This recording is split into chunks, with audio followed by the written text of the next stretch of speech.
Alright, chat. Hello. So I'm just gonna wait around a minute or so. The thing is, whenever I start the stream and Twitch plays an ad, and then I can't play an ad for a few minutes, and then it lets me play another one, and I kind of want to get both ads out of the way, because these Rage Forest games would be kind of long. I want to accumulate as much ad-free time as we can. So we're just gonna chill for a bit, and probably another 5-10 minutes or so we'll start the games. I know there's a live set going on, but I figure I want to cover them in their entirety. And I think they're just about to start game 3, and I don't want to cast one game and then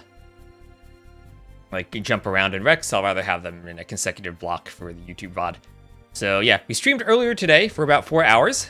I took a break, ate some lunch, watched Regicide Rumble, and now we are back again, ready to do more Rage Forest. So this, hopefully, is going to be a good one. I think Dave and Mem have been casting some sets throughout the day, if you may have already seen them. So I would appreciate not having any spoilers in the chat. And we'll just chill here for a little bit, wait for people to arrive, and double check that I'll be able to get the ads out of the way so we don't have them during the games. I got the Rex and everything set up for the first set, and we have some Civ drafts ahead of us. So, ooh, look at Barles' draft. Celts, Ethiopians, and Spanish. Woot, hello. Lots of YouTube chatters right now. Lots of YouTube chatters. So also congrats to the Regicide Rumble winner. Maybe I shouldn't spoil it right now, but that was quite the journey they had. I enjoyed seeing Festa de Pulvera and Valley of Kings played too. It's nice to have two maps that work for free-for-alls. I got some planning to do. We got a lot of events coming up. We got Rage Force now. We got Sudden Disaster. And then I have some ideas for next year. There'll be a lot of planning. I think it'll be a good idea. All right, so Twitch is going to let me play an ad. So apologies, but I will do an ad. We keep them off during the games, so apologies for that. And once this is done, we can get started. So 2-minute ad. And then, oh man, I love how YouTube doesn't make me run ads while the stream is live. That is so nice. I put them on the videos. Like that, like after I'm done, I can turn it on. Like I don't have, and I can like set the slots so they're between games or between sets. It's lovely and so much nicer. But yeah, thank you all very much for showing up. Hope you're looking forward to some Rage Forest. Well, fine Spider-Man at me, I dare you. That's supposed to be a reference I don't understand.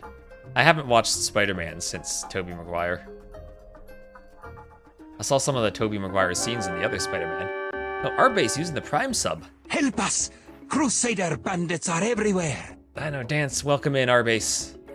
Hope you enjoyed Regicide Rumble. Yeah, so Arbase, do we have a confirmation? Do I get $25 because my barrel killed a king? Do I get $25 for that?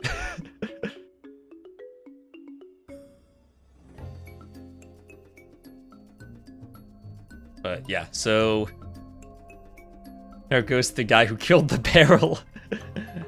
I think next time, if that's how it works, if I were to get money because my map kills the king, we gotta do barrel nothing.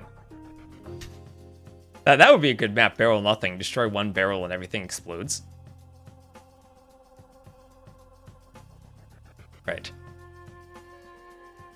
So let's see. Just about ready for this. I can get capture age ready. Let's pause at the start and get the scoreboard set up.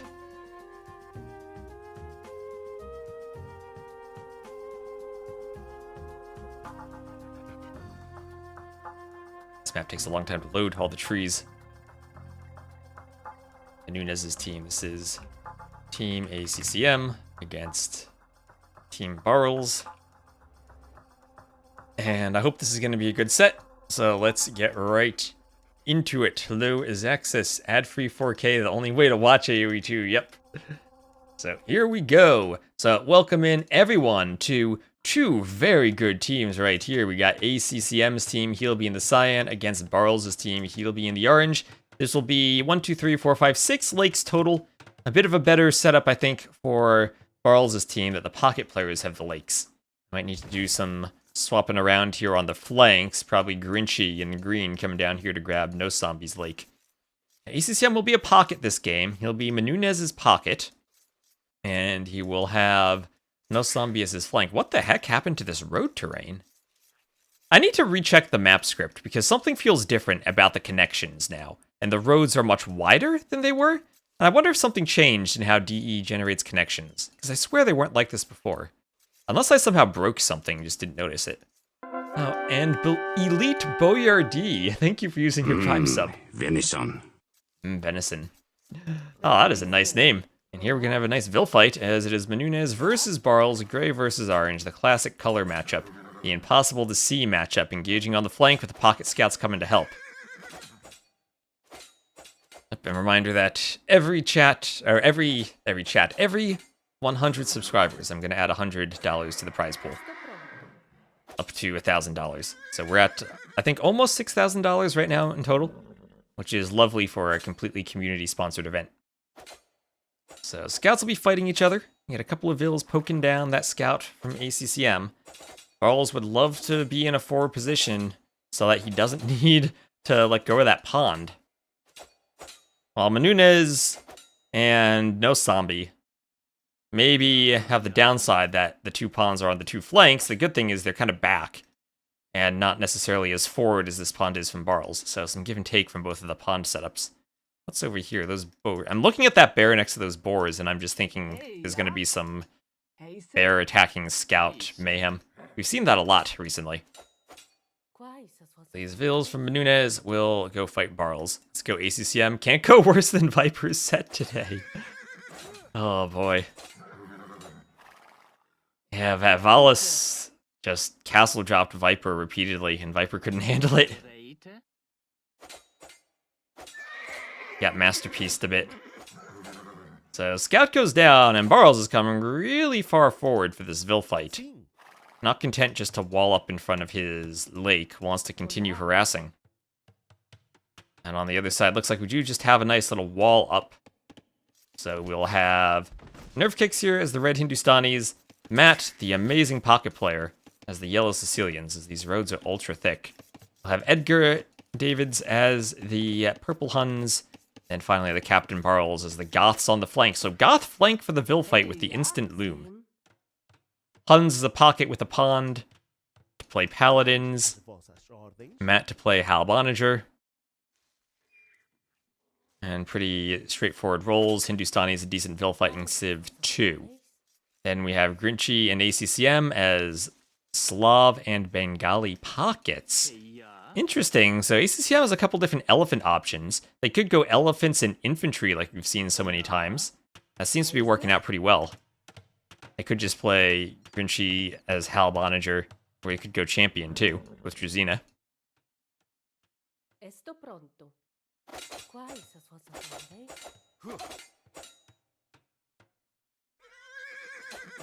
what I like about the Slavs. They have a tech that makes their infantry line feel unique without needing to introduce another regional unit for them. Like it's a variation on a standard thing instead of another unique unit. So Barles here kills Grinchy's scout.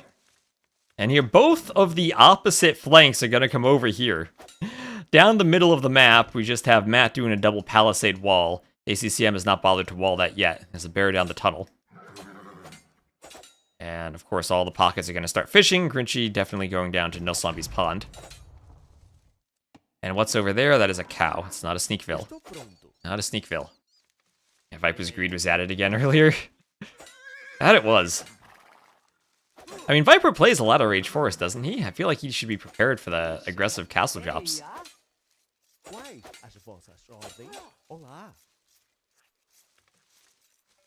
Scouts are still running about, but Nerve Kex's scout is losing a bit of HP. No HP Vil there. Hit by Barles, and another Vil going to go down. Barles losing a Vil there.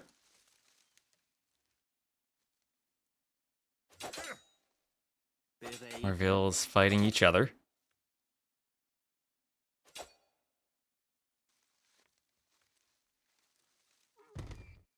And we'll have some palisade walls going up for Barles, as he will get everything walled off. And after all the Vil fighting, gets to just about the only spot he possibly could have walled, based on where the pond is. That bear is kind of annoying there, so he hung back to wall. But no zombie is up. He will be the first one up, but I don't see a tower yet. Now I see a tower. And double palisades from Nerf Kex. As no zombie will do a 1 villager tower. No, he's sending more vills. It'll be a 4 villager tower. Nerf Kex is still a minute away from being up, so the weaker Dark Age palisades and houses will come into play. Here's a boar eating a vill. Vill will be taken by the TC. We'll have a lumber camp down here for Menunez.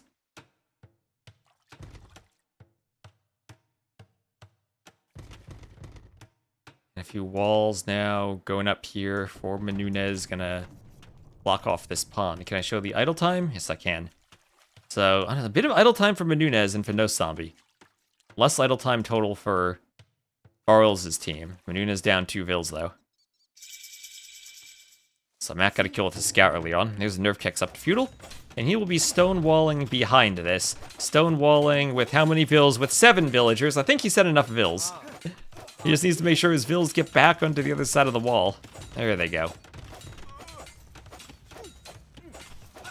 Yeah, honestly, 19-second vill idle time with all that vill fighting. He's the Goths, too, so he has the instant loom. It's not like he has loom to make up for being housed or having some idle time. That idle time would show up. That's a very good fight against Menunez, the player who gets wood while taking the berries, so can do a bit of a different vill fight on the flank. Hasn't managed to do a dock. And also Barles, only 19 seconds of idle time, has also managed a dock behind this. He will also be up faster than Menunez. And by the time he's up, his pocket, Edgar Davids, will already be here building a wall. So not going to be threatened by a tower rush, particularly if the pocket goes past castle and gets all the extra HP on the walls from being in the castle age. Still wearing his cool glasses. I don't know who the real Edgar Davids is. I heard that was like a soccer player. I don't know who that is. It's probably loads of people who are like, how do you not know who that is? This maybe it's like my T90 not watching Lord of the Rings moment. Yep, so here comes Edgar Davids, going to do another wall. This one a bit riskier because the tower will be there. Will they have line of sight? They should have line of sight for the tower. So, were I Edgar Davids, I'd actually think about pulling that wall back. Also the fact that, yeah, Barles is the Goths. So the wall would need to be, like, here around the house. Should be able to make it, but he will have to be careful. Only has 1 vill, so he needs to hope that he gets the timing right. He might need to mic with the vill carefully by the house so it doesn't go into the tower's range, as Barles at least is in the feudal age for the palisade wall, but that will go down quickly. And we might need to see a bit of a stone gate here from Edgar Davids. Barles will add in a house to try to give Edgar a bit more time to wall and get this up fully. So there are no ranged units other than the tower, so as long as the wall's outside of the tower and the villas, there shouldn't be a problem here. Oh, the villas can't figure out where to build. And there's another tower, but there should be enough time for that vill to finish the wall by the time that tower goes up. Or maybe not. More vills are coming forward, and they're looking to be very aggressive, seeing that the pond is right here. Barles adding more fishing ships. Alright, more fishing ships. And there is Castle Age for Edgar. And yeah, you'll have to pull back. We'll have more walls behind this for Barles. Walls over on this side might also be prudent. And you might just want to... Yeah, this is tough because you can't... With the tower, you can't just block a dock spot with a fishing ship now. That gate's in range of the tower. And this is fairly awkward for Barles. On the other side, we've had more towers and more forward walls for no zombie.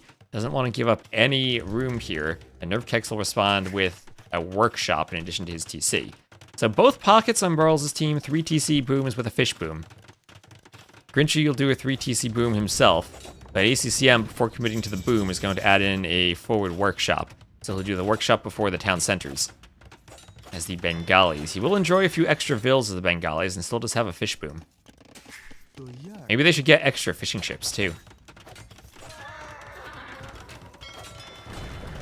Maybe that's what civs are missing. They had all these new regional unique units when really what they need are fish boom bonuses for Black Forest. Make the civs have bonuses that matter. Give them some fish boom.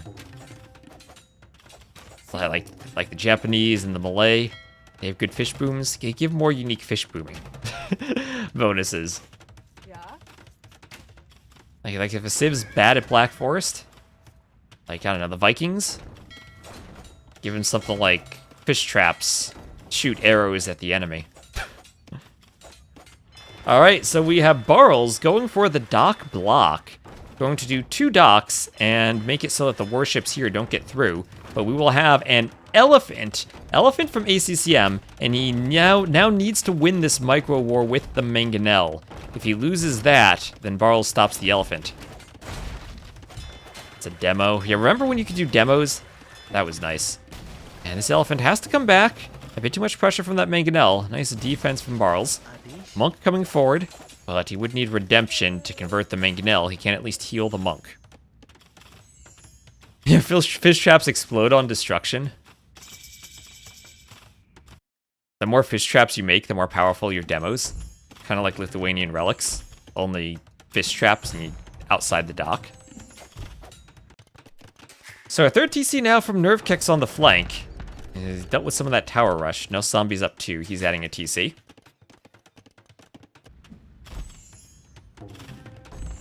And the elephant there will destroy the house. And I don't see the mangonel anymore, so maybe an opportunity to push. Actually, the mangonel's coming around this side. And honestly, what a great play that is from Barles, recognizing, hey, my workshop's here, we'll get a second mangonel.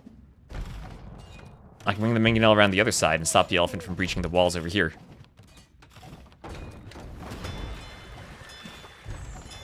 Mangonel going for the dock as the Hulk tries to grapple down the dock.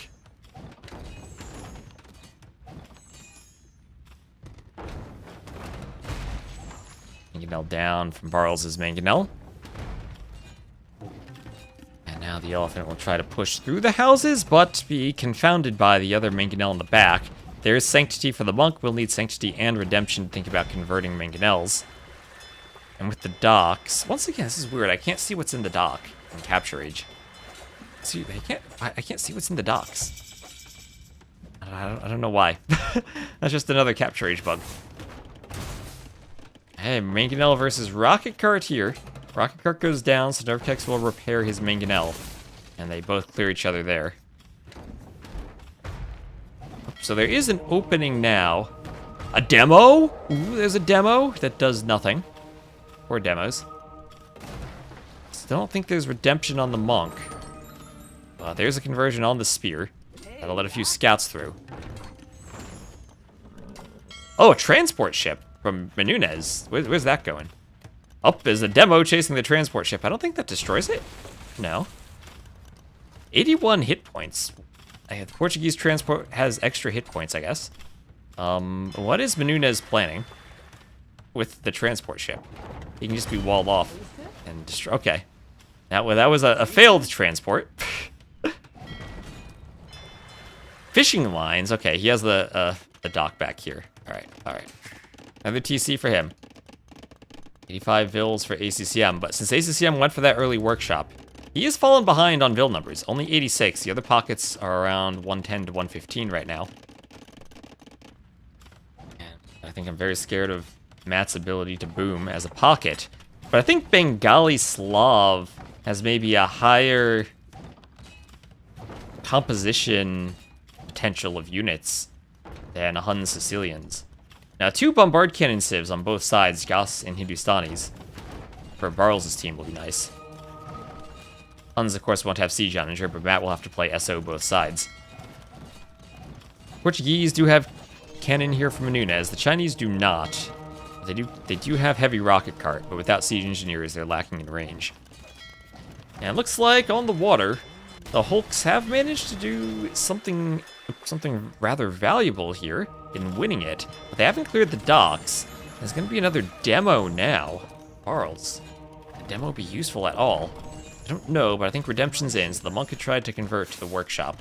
We'll have several layers of walls for no zombie, as the castle goes up defensively for Nervkex, and we will have Matt coming over towards the western side to help out Edgar Davids and Barles. So the Goths' bonus for faster working barracks will be nice for the Sicilians if they're spamming halbs. And the Huns' bonus for faster working stables will be nice for the Sicilians if they're spamming cavaliers with halberd.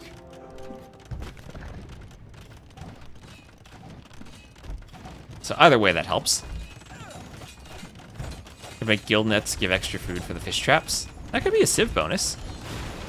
Oh, demo on the mangonel. A demo that was useful. A rare sight these days. But it worked, finally. Barles had a couple of attempts at demos, but there we go, one that finally works.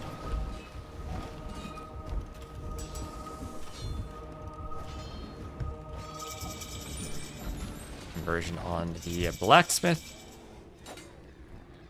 His bills take down the bear. They'll walk forward to do a barracks.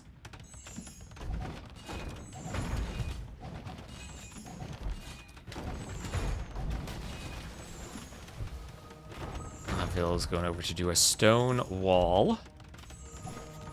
Demo did something, minus 20% more damage for demos. The devs clearly... There's a demo version of AoE 2. We just saw it. So that tower won't go up. On the other side, market. That's a very far forward market for Nerf Kex, but he wants to maximize that trade profit.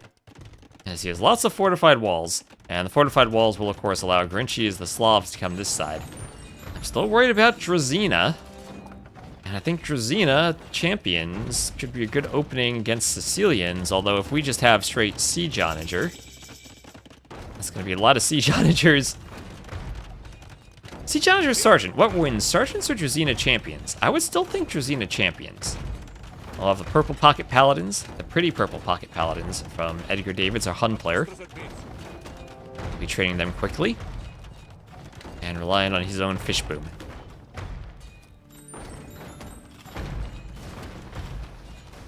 So this pond is now cleared again. What about elite sergeants, though? That's the thing. I think Drazina is really strong. I mean, units that I think would lose, or units that I think would beat Drazina champions that are infantry. Probably Jaguar Warriors, Samurai. Or, I'm probably not Samurai, actually. So probably just Jaguar Warriors and Teutonic Knights.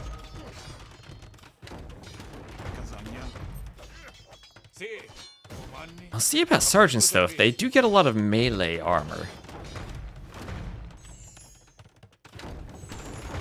So, a castle here for Grinchy. Could also make boyars if he ends up wanting to fight paladins and sergeants.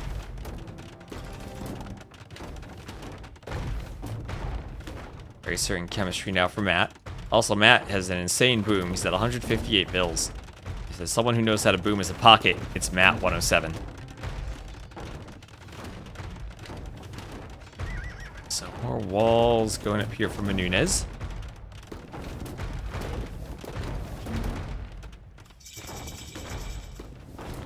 ACCM up to the Imperial Age. The onagers all hit trees. Defensive onagers now, as both players gonna go siege onager. We'll have elite elephant archer from ACCM. They're gonna go for the elephant archers, not for battle elephants. That was a nice onager shot for Grinchy. To the right, nothing really happening. A few bombard cannon and trebs, but lots and lots of fortified walls for no zombie. Wants everything to focus on the left where 3 players are. Here come the paladins, but running into halbs. And a mangonel takes down 1 treb. Can it get the second? There are no repair vills. The treb's on 64 HP. More treb shots come in. And that's 2 trebs down, but no repair vills still. No repair vills. If there were vills repairing, it's only 1 treb. That castle easily would stay alive. But it will go down to 1 more shot, maybe? It's close. If it's 2 more shots, maybe it's saved. Can the halbs destroy the treb fast enough? No, they can't. The castle crumbles. And now it's a lot of donjons here, getting arrows into the halbs from Grinchy, as Matt continues chopping around and adding more donjons. To the right, still nothing major, just some bombard cannon and hand cannoneers, as no zombie walls and walls and walls. He's wall in the middle, too, walling everywhere. He's got to make sure this trade stays alive back in Grinchy's base. And the halbs able to move forward, but there's so many arrows being shot at them. Siege onagers are here. Siege onager just about to finish. There's Drazina. Halbs will be much better with Drazina. And so far, the timing on the boom has been much better for Matt. And they're able to clear this forest and get in front of the pond. Gonna take out the rest of those trees, just make it easier to micro. Take house, too. Some more trees. Now, if you attack grounds properly, all those halbs should die. And so should those elephant archers. Down they go, but that's a good counter SO shot, as 3 SOs die immediately, and so does a 4th, some friendly fire on the halb. Donjon goes down to 1 treb shot, nice shot from Grinchy. On the right, though, the hand cannoneers and the bombard cannon are through. Elite Skirb and Shuko Nu from No Zombie. It feels like No Zombie wasn't ready to fight this early. He was relying on his walls. And he has to go guard tower defense. Could do Great Wall for more HP on those. But, where are we? Chinese, because he doesn't have Rocketry or Great Wall yet. Heavy rocket carts could be useful against the hand cannoneers. Remember, they'll have Shiitake. They'll have the extra range as, yep, +2 range. And then the Hindustanis, of course, can do Caravanserais in the trade. As the Donjon push continues, ACCM will be trebbing that now from the pocket. How long until someone goes up the middle? Barles might be answering your question there with a couple of barracks. That's where he might make his Goth push. I try to run through with an Onager Cut and Huskarls.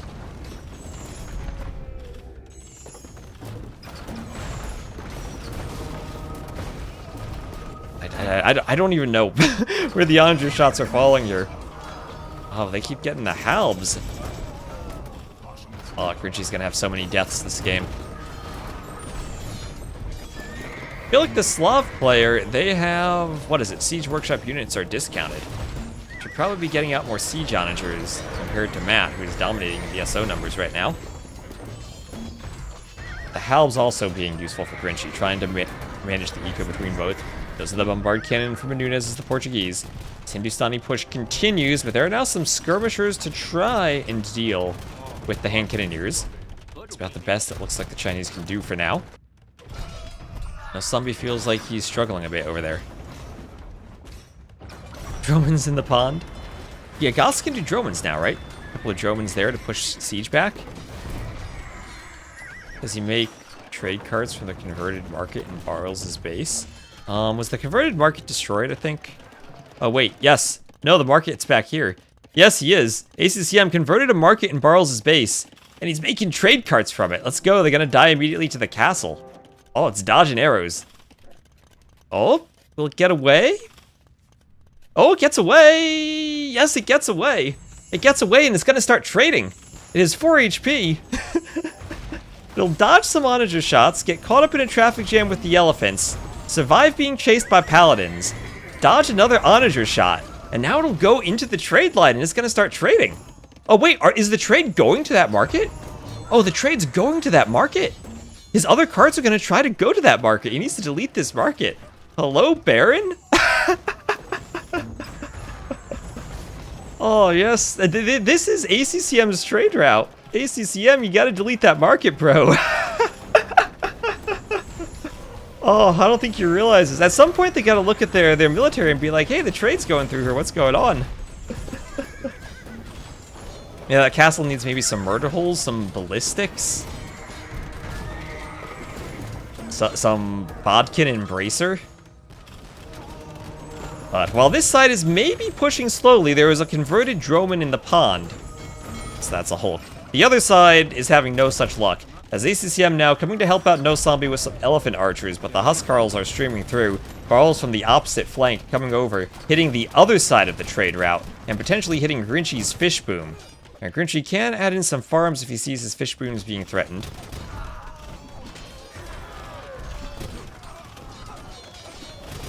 And he still hasn't noticed, I still see some cyan on the map where the market is. This push is looking scary. Shiitake hand cannoneers are a very, very scary unit.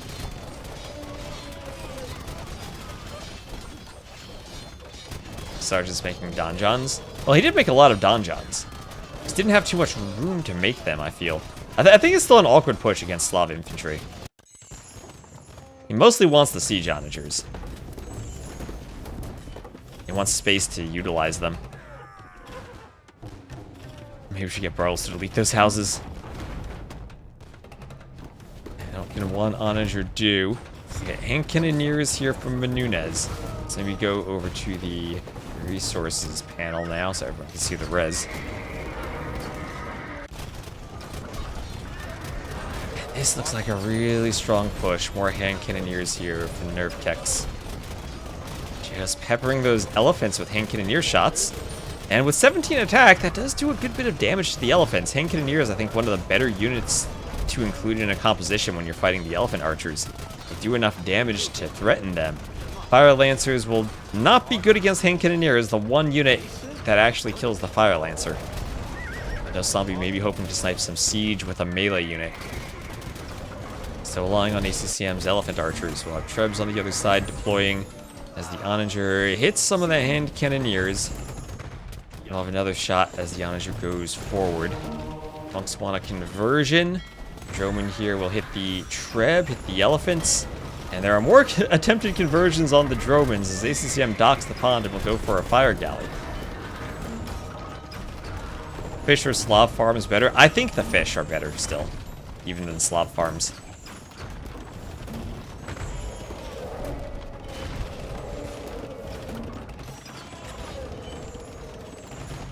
And I think that goes for any farming civ. Khmer, Aztecs, Slavs, Berbers, maybe even Sicilians. ACCM's trade is not looking good. That it is not. Indeed, it is not looking good. There's ACCM's trade. He has 3 trade carts. And I don't think they're getting any gold. Oh no.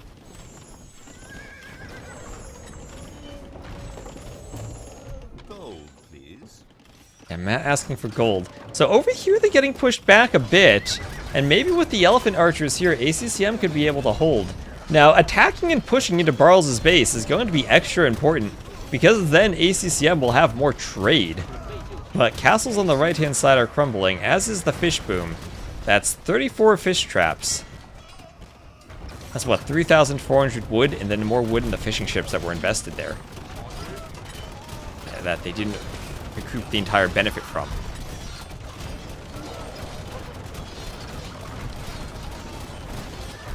Yeah, imagine if Barles accidentally destroys the forward market. So, Goths with Huskarls and hand cannoneers behind it, fighting the Fire Lancers and the Elephant Archers. Fire Lancers should beat the Huskarls.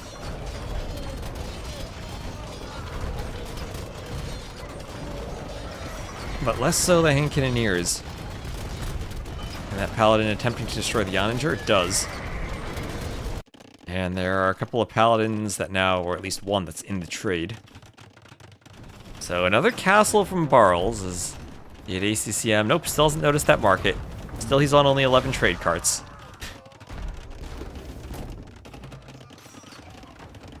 It goes down to an Onager.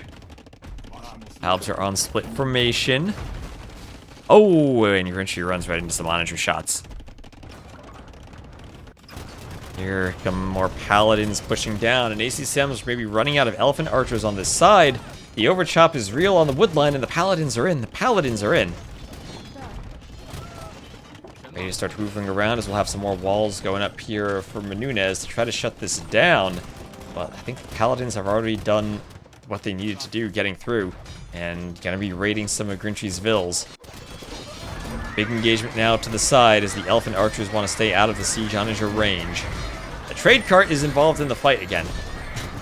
The trade cart is pulled back. Oh, but then it keeps going. Oh, and looks like there are GG's called. GG's called from ACCM's team. As Barles' team is victorious, they're feeling they can't really hold this push enough, and that they're being devastated here by the Onager shots. And Barles' team will win game number 1. So let's look at some stats. That is 411 kills for Matt as the Sicilians. And 573 deaths for Grinchi as the Slavs, spamming halbs to their demise. 103k res for Edgar Davids. 917 feudal for Nosabi. And most fills for Barles, so GG. I don't think the trade carts really matter. Oh yeah, let's look at the trade profit. Trade profit. Yeah, ACCM. Oh, poor ACCM, 0 trade profit. Oh no. I mean, at that 8,000 gold for the other team. I was gonna say maybe it's too early for trade to matter, but 8k gold, 8.3k gold for the caravanserai save. That's crazy.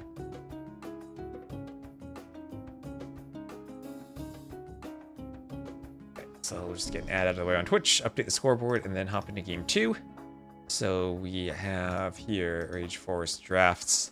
Those civs, I have to remember them now. That was Portuguese, Bengalis, Slavs, and Chinese against Huns, Hindustanis, Sicilians, and Goths.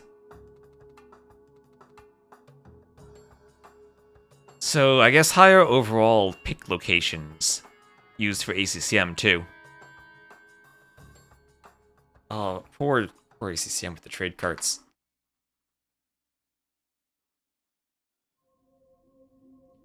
Load up game 2. I'll just wait for the ad to finish to get going.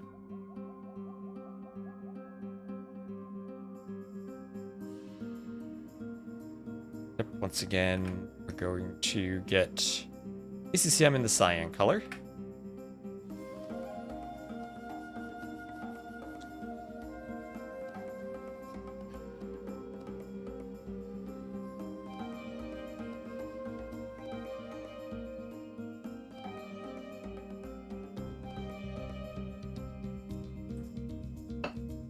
As we'll drink some coffee. Oh man, ACCM with 0 trade profit. That is something else. Also, YouTube, did I check out that Taramis video explaining AoE 2? I saw he uploaded it. I didn't have time to watch it yet. Alright, game number 2. Oh, I should update the scoreboard out of game 2. Hold on. Barles. There you go. Barles won game 1. Game 2. Now, Barles' team will be to the north-northwest, ACCM's team to the southeast. They'll have some Xing immediately, as this is a 4-pond map, pretty even, both flanks next to each other. Barles and Menunez have forward ponds, and then each team then has 1 pond on the pocket. Barles' pond maybe a few tiles larger than Menunez's. But that'll be an instant Vil fight between these two. And Menunez did well not to take extra hits there. I'll have to try to juke past Matt, though. Takes 1 hit. And Menunez will have 3 Vils forward. Barles not going for too aggressive of a wall. Could have tried to have walled here and here. Go for more space on the pond. But this will be Celts, Ethiopians, Spanish, and Poles. That is one healthy combo of Rage Forest civs.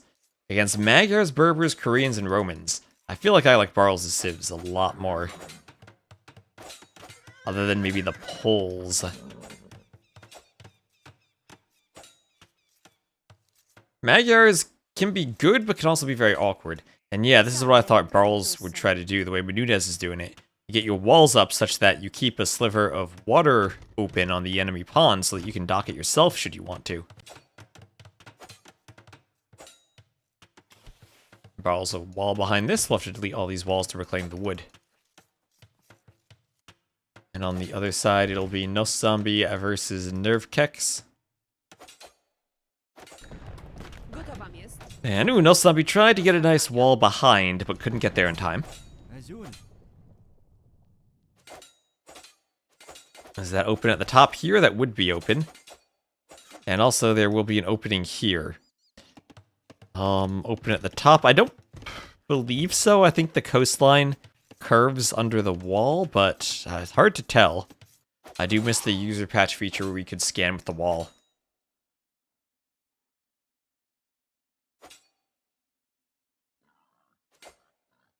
So Vil's here from Nervkex being pushed back by Nos Zombie. Has a very weak Vil, and she'll get a palisade to try to save herself.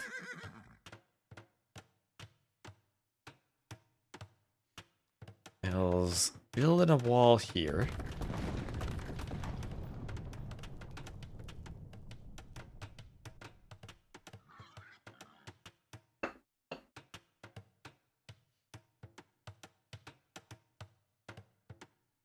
That wall will go up. Another wall up for Nos Zombie over here.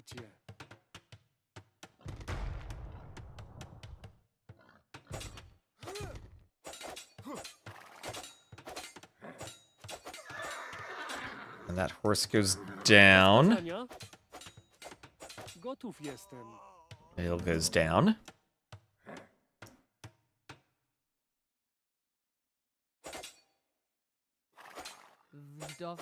And this Bill will be attacked by the scout. As the rest of the vills from No Zombie circle around. Some quick walls for Nerve Kex.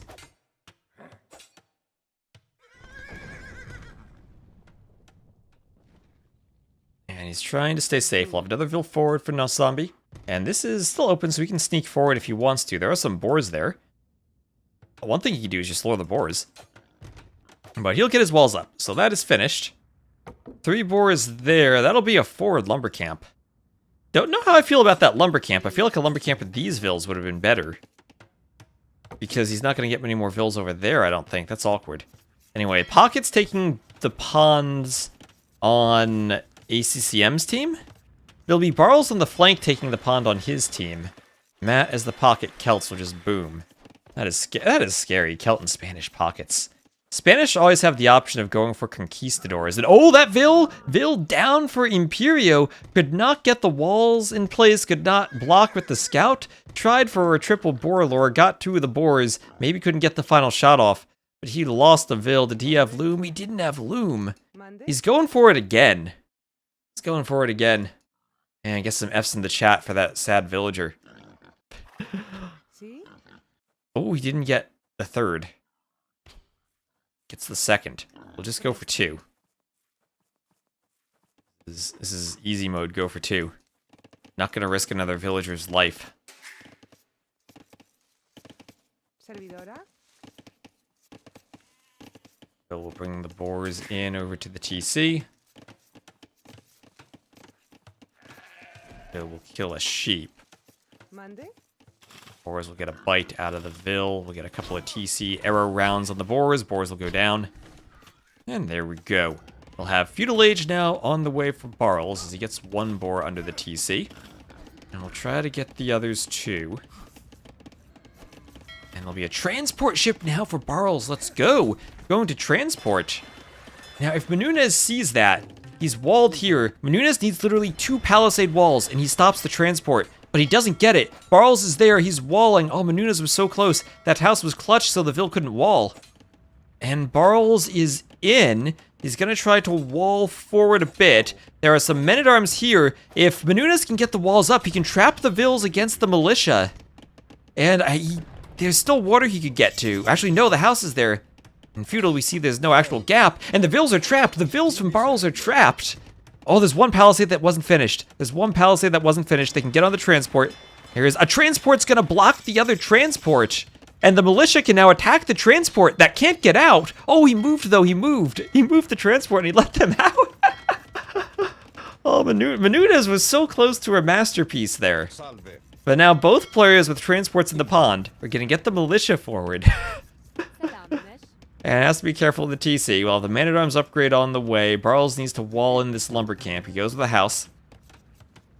And now Matt, as the Celts, sees that and says, I don't want anything to do with that. I'll take no part. I will wall myself in. Send in 4 Vils to wall. 5 Vils to wall, even this middle passage, throwing some houses. Not walling too deep, just walling safely. And there's an X. We have Hulks coming out from the double docks of Barles. And where are those men-at-arms? They're just circling around, trying to find some place to go, some place to hit.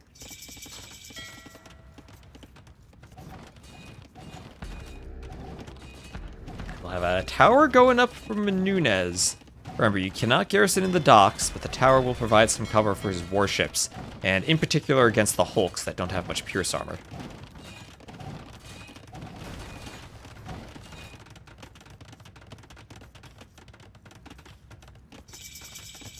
So there is the tower. Some Vils building a wall over here. That wall will go up.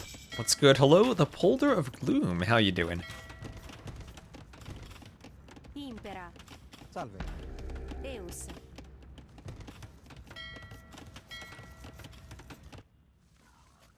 And triple bore lore for ACCM. Or no, for Menunez. Sorry, for Menunez. Salve. Bringing it to his own TC.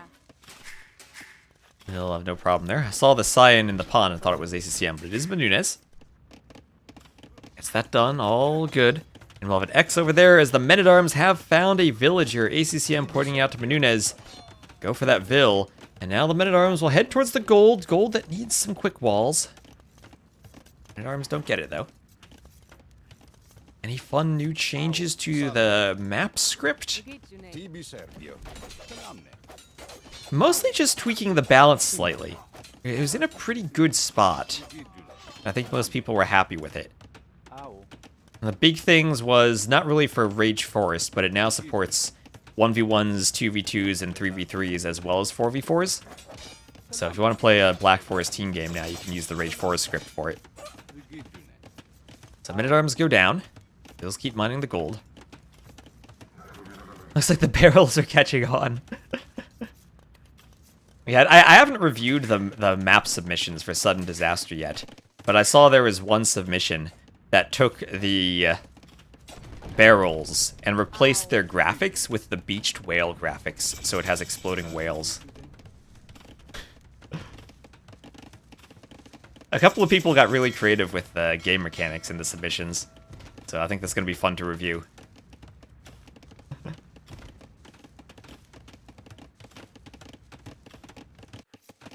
So, 1, 2, 3, 4 TCs for Imperio. 3 TCs here for Matt as the Kels as he keeps adding in some fishing ships.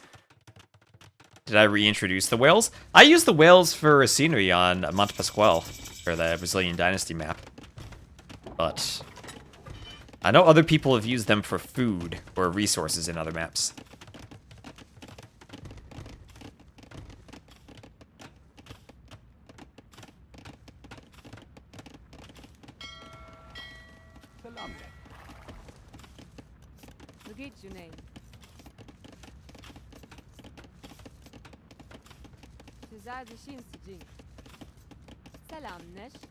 So Vil's come off of the berries. I'll go to the wood line. Barles still booming. We have more players. The final flanks of all the teams are on their way to the Castle Age. And Nunez is the Romans, the final one to be up, but his main goal is to help ACCM as the pocket boom safely with that pond. So Magyar versus Celt Pocket. That does not feel good for the Magyars. And the Spanish can be played as a Paladin Civ or as a Conquistador Civ. They can choose which role to play. With 4 TCs, it's not going to be a forward castle conk push, though. So Vil hit by the Mangonel. Yeah, honestly, 26 entries is pretty good.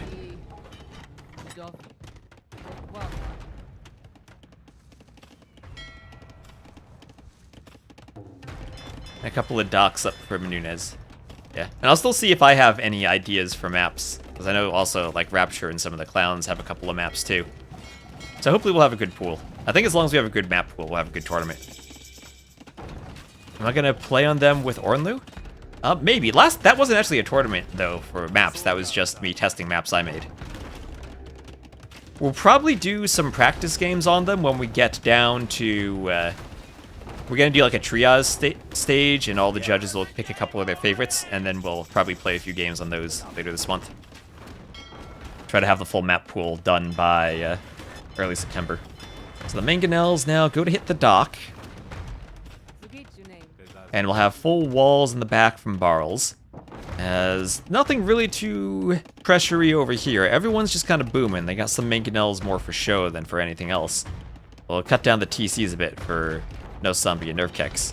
Now, Berbers versus Poles feels like cheap knights versus cheap camels. Should probably favor the camels.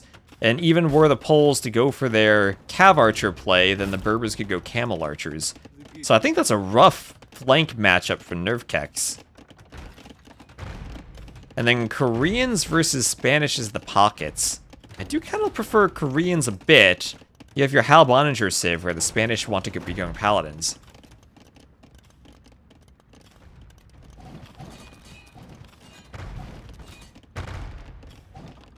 If you Death Counter want to sponsor that prize pool, I will happily do a play all 27 with Ornlu.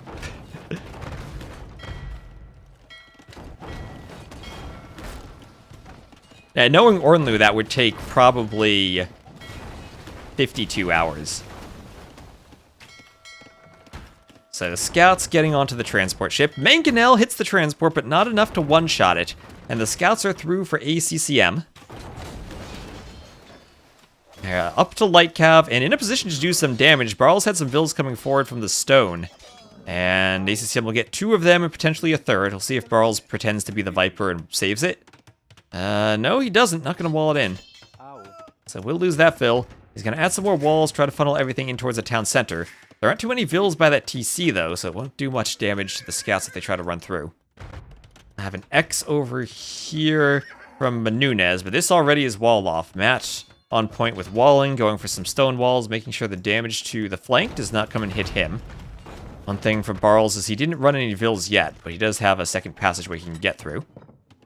And down here in the south, no one really getting through yet, just each player booming, more TCs added in the back. Overall, Vill lead for Barles' team. Players have been transported back and forth across this pond. It's been lovely.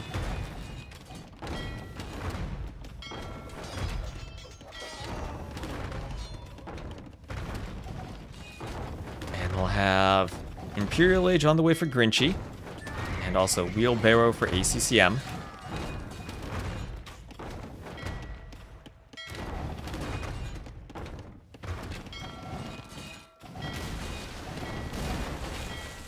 Have a demo explode on the Hulks.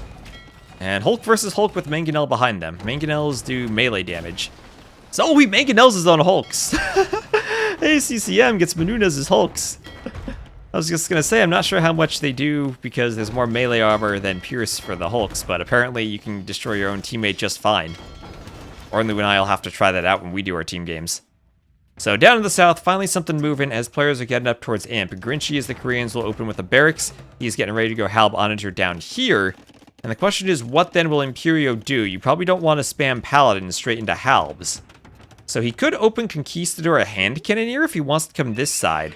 But it will be a stable. He's then relying on the pole player to fight the Halbs. But again, that's probably not something the pole player wants to do. He could rely on the Celts to fight the Halbs, though. And the Celt player opening Champion here, I think, could be an interesting play. Maybe anticipating the Halbs from the Korean pocket. And trying to triple this side. If you then get Paladins, if you have Champions in front to deal with the Halbs. So Hulk's going down as we have a couple of Mangonels going and chasing them around. Hello, Effie, how you doing? Hope you had a good holiday. That wonderful Ethiopian rock church monastery. Let's just admire that for a moment. Take a good admiration. Okay, there you go. Back to the Hulks. Mangonel still pushing forward. Gotta enjoy the new monk graphics that they added. More walls going up here for No Zombie. Oh, visited some English castles. Nice.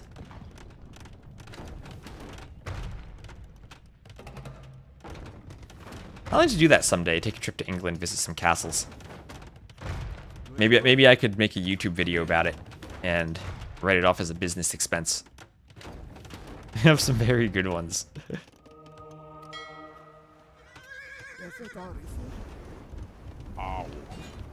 I do have a lot of U.S. Revolutionary War stuff around me that, were I ever casting AoE 3, I could make a video about. A lot of them are in Wales. I don't think I've ever actually been to Wales. Or Scotland, or Northern Ireland, for that matter. So Light Cav run forward. ACCM could go past the TC and try to hit the gold mine. Doesn't go through, though. Maybe more worried about protecting his own Mangonels and dealing with the monks. And he will get Mangonelled in the face. Nice Mangonel shot from Barles. As we have the deep breath before the plunge on this side. As those beautiful Celt castles will be constructed from Matt. And he's opening for pikemen. This is where I still think you kind of want to see ACCM's been fighting a lot on the side. And maybe realize you're going to face pikemen first. And I still think Champion would have been interesting. Maybe he wants to go Woad Raiders. We'll have Paladins from Imperio. Remember, Matt could also go Paladin if he wants to. He will not do that, though.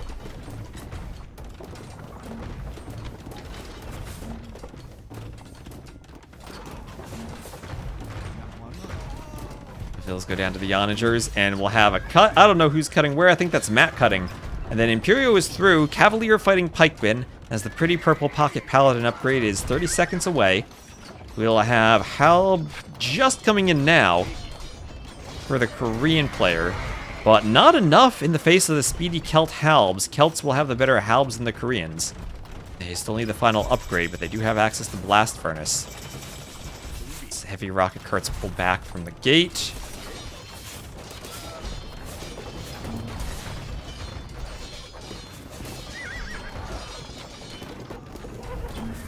And the Mangonels will hit the Halbs and the Paladins.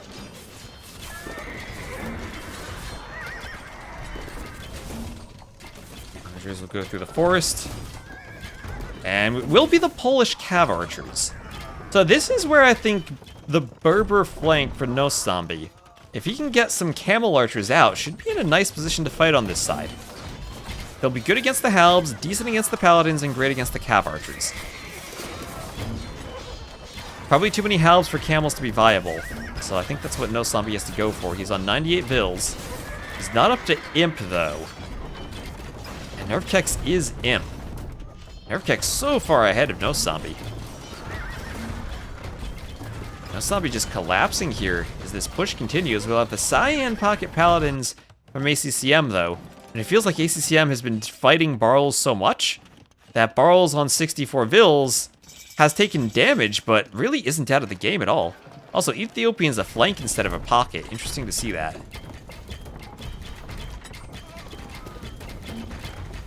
They can go Bombard Cannon on the flank just fine. And ACCM's team has the score lead. I feel like the momentum, though, firmly in Barles' team. Genuinely, there's a lot of castle dropping.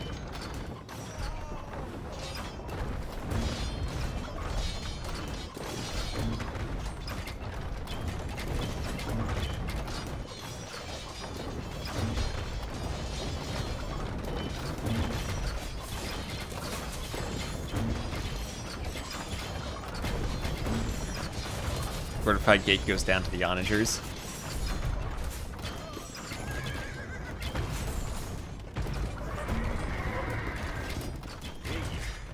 And siege onagers hit the TC. And the paladins roll through. Yeah, now the scores have flipped. So I feel like this could go bad very quickly for No Zombie, as he's trying to get the castles up. And Grinchy's doing his best to defend, has a lot of rocket carts out. Has to make sure the rocket carts are protected from the paladins. And it feels so bad for a Berber's player to be overrun by paladins, but No Zombie here just stuck in the castle age.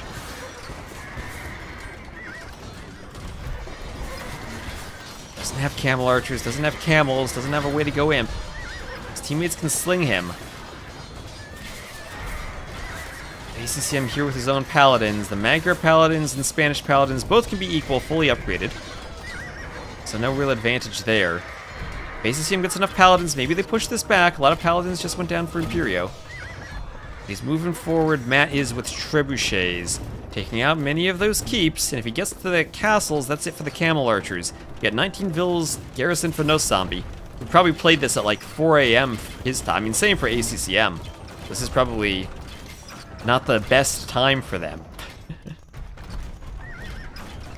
Purple is 50 paladins, green is 20 halbs. ACCM trying to go paladins to save them. Maybe Menunez, he's doing capped ram. If he could get some halbs over here, maybe that would help. He's trying to cut, but Barles now fortified walls will survive the cut. ACCM Xing, maybe saying there's a cannon galleon on the pond, try to snipe it with a treb. Oh, but a purple cannon galleon dodging your siege gives me nightmares of playing Joan of Arc 5. Cannon galleon on the river in the Siege of Paris. Ugh. You'd never hit it with your bombard cannon. The AI dodged every shot. Hills in the keeps as the Trebs keep pushing forward. We'll have Shinkichan on the way for Grinchy in the castle. I don't know if the castle stands long enough for the tech to come in. There are 5 trebuchets. And the castle, 99%. The tech finishes. We have a check mark in capture rates just in the nick of time. Just in the nick of time. Yeah, remember, these sets are not live. They were played earlier today. But there are the GGs, so Team Barles goes up 2-0. Alright, and GG for Barles. And felt like a great boom for Matt, and something that No Zombie just fell a bit too far behind. Was trading, too. Didn't quite have the right composition there against the pockets. If he had more camel archers and was imp, that'd be one thing, but couldn't quite get there. Yeah, better time for Barles than Regicide Rumble. Yeah. I need to do another Civ Builder free-for-all at some point. Yeah. It's midnight in Poland. Yeah, again, Barles played these earlier. They played them earlier. It's not midnight for Barles when he played. Alright, so once again, gonna get an ad out of the way on Twitch. Then we'll be back for the next game. And look at the drafts. That was Celts, Ethiopians, Spanish, the top 3 civs, and Poles, against Koreans, Berbers, Magyars, and Romans. That'll leave us with Aztecs, Gajurs, Persians, and Georgians, against Burgundians, Malians, Malay, and Teutons.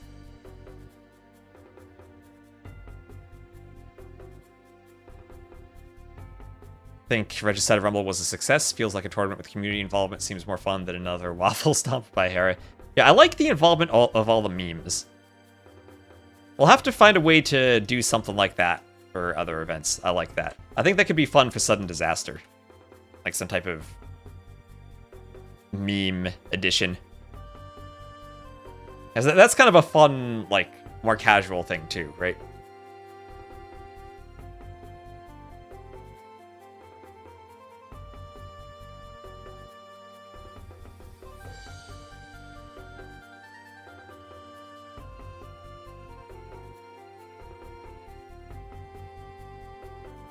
Alright, so I'll just wait for the ad to end and then start the next game. So again, thank you all for watching. Appreciate having you here. Nice to have people back for some more Rage Forest. I know some people probably casted various games today, so appreciate everyone showing their support. Oh, Dave's still alive. Yeah, Dave's still doing another set, yeah. So there is Slam and Jordan live right now, but I would have started on Game 3, so I'm going to try to do all of that starting Game 1 with Rex later. Do you think something like Red Bull, if it happens next, can permit this auto ban at the start? You mean the random Civ bans? A lot of tournaments do that. We're going to do that for Sudden Disaster. I'm sure they could. I've never admined that, but I'm sure they could. Think it adds flavor? I agree. Alright, so we're back. And game number 2. So to the north, it'll be a 1 pond per team map, and it'll be a pocket pond for both teams. We'll have Barles against No Zombie on the eastern flank, and Nerf Kex against Menunez on the western flank. Pond will be here for Matt as the Teuton pocket, and then for ACCM as the Georgian pocket. Maybe, is it worth it for both pockets to dock the pond? And kind of like both do a half fish boom? Probably not. But now you're deciding which pocket takes the pond, basically. You could very easily have purple walk over to the pond, or just have green walk over to the other pond. Why are there trees on this road? So, something awkward is happening with the roads, chat. I don't know what it was. Did DE update? The map wasn't like this in the past. I don't think I changed the connection generation. I'm wondering what broke. Like there shouldn't be trees on the road. Trees don't grow in road. They grow in soil and grass. The roads are so much thicker, too, than they used to be. I didn't change anything regarding this. I mean, maybe I did and it's a bug and I didn't notice it. But I gotta look into this. I can't be having Rage Forest with buggy roads. I mean, if it actually were buggy, players would have complained about it and noticed it if it were a big issue, but still, freaking trees in the pavement? What is this? Anyway, wall off. Better walls for No Zombie here than for Barles. He is a bit forward. We'll have a set of pretty far forward walls for Menunez too, and then walls up the middle already going up for Grinchy. So it will be Aztecs, Persians, Georgians, and Gajurs against Malay, Teutons, Burgundians, and Malians. So if you're a sub, get your Teutonic Knight emote, the T-West dance in the chat.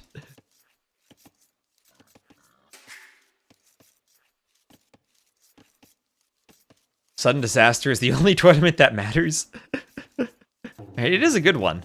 Hello, Caterpillar. Honestly, the finals last year were epic between Lewis and Andy. Ended with Lewis in a game he would have lost, YOLOing all of his vills for a Treb snipe. And Andy realizing too late that he could have used Market Foundations maybe to block the Treb locations. It's its own chess match for sure. And Triple Borrelor successful for Menunez. Xing in the middle there is ACCM. Your team ACCM. I'm sure ACCM will have a lot of fans.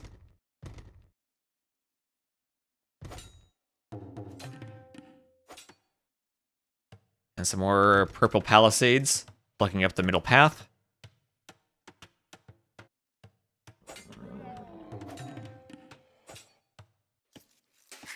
But nay. J? Ok. J?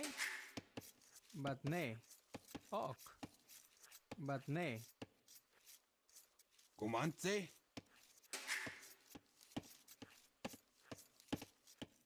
J? And a few forward lumber camp vills for no zombie, so he might follow this up with a trush then. Often your lumber camp ends up forward just so your vills don't go idle. And he's pushing in the deer, no problem. Aztecs also probably want to be aggressive on the flank. And actually, wow, I was talking about the pockets taking the pond. It's Barles as the Malay on the flank who's going to end up taking it. Well, the Malay, probably as far as fish booming goes, the best civ for it. Maybe you'd say the Japanese are better, because they actually collect faster, but in terms of getting started, the cheaper fish traps matters a lot. And what's the bonus exactly for the Malay now? It's they cost minus 33% and provide plus 200% food. So it used to be infinite food, but now it's just plus 200%. And Edgar Davids, of course, will be just walling off Menunez. Or, I mean, walling off Nerve Kex. And that will be great because Menunez does have a forward Vill. That Vill will not get to the pocket. And Menunez is forward. He has the Camel Scout as the Gajurs, and we've seen so many times the Gajurs, a nice Vill fighting civ when you have your sheep in the mill. And, oh, that's a lot of Vills going to the boar from Menunez. Maybe some of them could have gone to the berry, had a bit less bumping. Or that deer that's still there.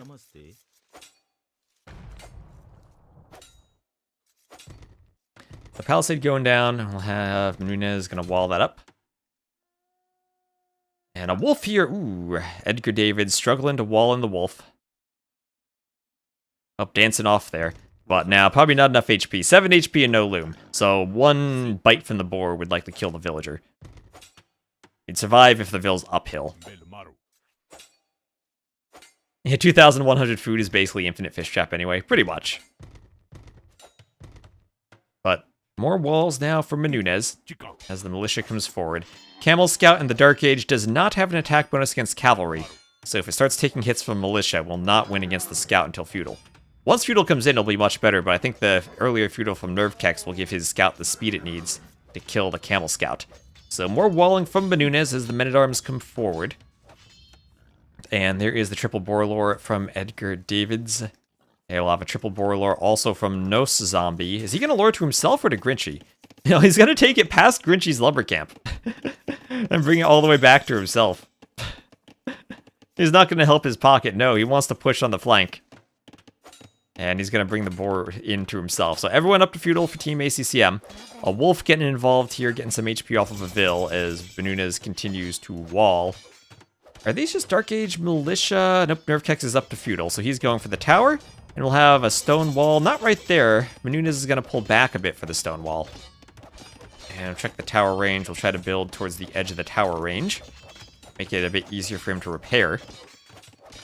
Should he need to.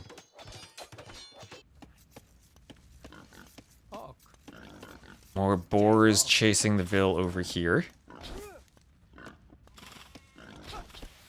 As TC starts to take out the boars, this Vill needs to get back to the TC.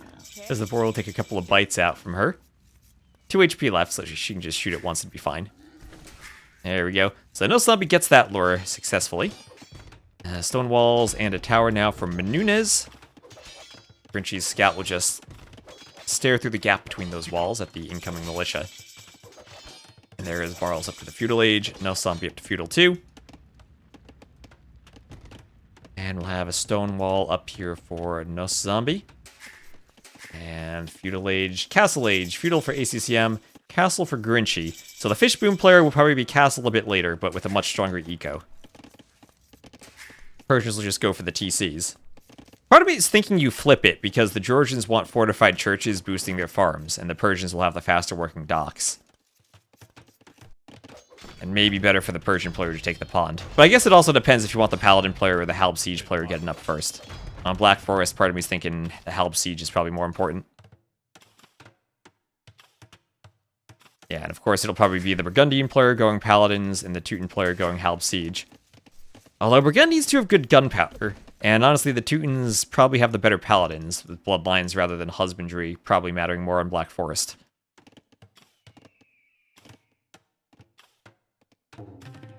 And more houses going up in the back for Nerve Keks. A lumber camp on the wood line for Edgar Davids.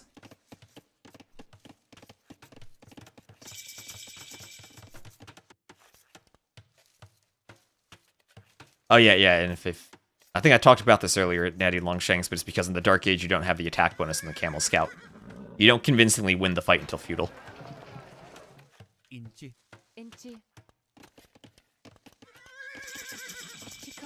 So Grinchy coming over here with his scout, just checking on what's happening, and if he does see the mining camp on stone, he'll know Nerve Kex is thinking maybe of a castle drop. Malian's here, and that Ville does have loom, so the scout won't get it. We'll have Bowsaw here for Grinchy. He's adding in a couple more TCs. I'll have some Xing in the middle as the militia break through the palisade wall. We'll have some stone walls going up from Menunez behind this. And a couple of Villes doing more stone walls for Edgar Davids. As Menunez starts his stone wall adventure, walling back here with a single tile. And he'll get the middle walled up completely, I'm sure of it. If he continues walling, there he goes. No ranged unit, so nothing to hit the Villes. Eagle for no zombie will just be patrolling back and forth. And we'll have extra TCs, 2 TCs there for no zombie, 2 more for Grinchy, 2 more for ACCM, 2 more for Matt, who's already super far ahead in the boom, as you'd expect from him. We have an insane eco lead, 47 eco units for all the wood savings that Barles has on the Malay fish boom. He'll be adding in his walls and continuing to protect this area of the map. Over here, the tower is still not really doing much. We'll have 2 more TCs there from Edgar Davids, and then a 4th TC from Matt. Matt's boom is insane. Matt is so good at booming from the pocket. I mean, Matt might legit be the best pocket on Rage Forest. I have an outpost going up here from Nunez.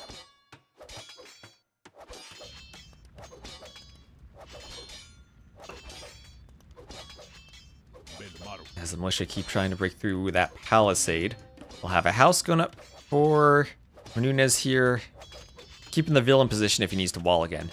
Yeah, the Teuton boom too. And well, the Teutons can use their farm bonus then, the cheaper farms, to boom, because he is not taking the lake, giving the lake to the lay player. And I guess the earlier farm upgrades, also cheaper, are nice for the Burgundian boom too.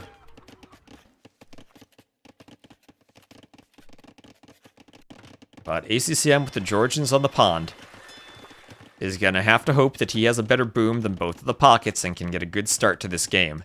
Maybe pushing over here, where the walls are fairly far forward. And we'll have 3 TCs there for Nervkek, so the only player without more TCs so far has been Menunez. 33 Villes for him. And looking at his resources, he's not like he's close to Fast Imp. He was idling his TC for a bit. We'll just be a bit behind from the Ville fight. We'll have 3 TCs here from Grinchy. And a 5th TC from Matt. Greedy Boomer, not using a pawn, so needing to make up for that with more TCs.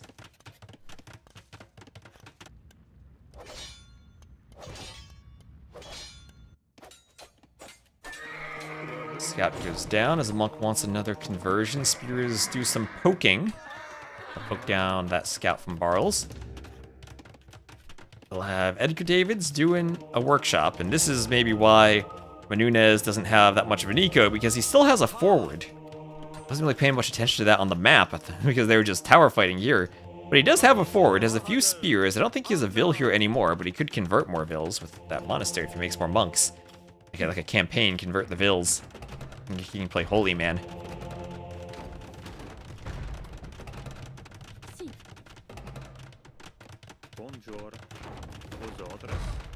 Mangonel hits the vills there. And, oh, that is a deadly Mangonel. Attempted second tower from Edgar Davids. That Mangonel's killed 5 or 6 vills so far. Dang, that was good for Menunez. Harass the pockets, boom, all of a sudden it's only 47 vills for Edgar Davids, who's kind of had to react to this push here. And honestly, maybe Matt has the best overall boom, but now we see ACCM pulling ahead in vills with that pond. The pockets are pretty far ahead. Barles had better hope the Malay boom pays off, and maybe he could go quickly into elephants. And the Aztecs probably a bad civ to have against a potential elephant play. As they do not have halbs, Garland War pikemen are not going to stand up to elephants the way halbs would. I mean, maybe they could go very heavily for monks, but you need a lot of monks to out-micro Malay elephants, and Malay are going to have tons of elephants. No sanctity on that monk, so it would die in one Mangonel hit. It'll just try to hide behind the barracks for the meanwhile, as that Mangonel goes down. But, oh, that attack ground doesn't quite hit the Mangonel. The spear could. Spear could. As ooh, the Mangonels don't quite clear themselves, but that splash damage finishes the last Mangonel. And conversion there as that spear goes down. It's deleted, I think, to avoid the conversion. There's the monk. Mangonel sees it. Snipes the monk. Players using the market now. Some players starting to think about it. Barles, Matt. ACCM is getting close. Grinchy might be getting close. But Edgar Davids is not. So this is then a situation. You have to figure out what you're going to do as the pockets. Because you have the Malay and the Teutons here. And if the Malay are going elephants, I don't think you really need paladins from the Teutons. And so they can go Halb Onager. And we're going to have full walls here from No Zombie. And it's not like Barles' team could just say, okay, I'll have Barles build the stables and push from the left. Because Menunez kind of has that blocked off. And then if you're pushing down the middle, that's going to have a lot of stone walls too. Right now, No Zombies walling the whole map. Maybe you just don't push all that early. Maybe you just get up. You could maybe sling Edgar Davids. And what are you thinking about the civs late game? I guess Persians will have better elephants than the Malay. Maybe that's what No Zombie needs to do. He just needs to go imp and then maybe sling Grinchy to do war elephant. And that should massacre the Malay elephants. So overall vills higher for Team ACCM, even though Menunez down lowest in the game, 52 vills. He still has the Mangonel. He's still being annoying with the Mangonels. I mean, he's forcing Nervkex to invest into Mangonels. And he did kill quite a few vills from Edgar Davids. So I think this continued investment has probably been worth it for him. How does he have a Mangonel over here? Just microing Mangonels all over the place. As the Gabetto takes that down. I have an X over here as more workshops come forward for ACCM. I'll have a town center up for Menunez. And a few barracks here going up for ACCM.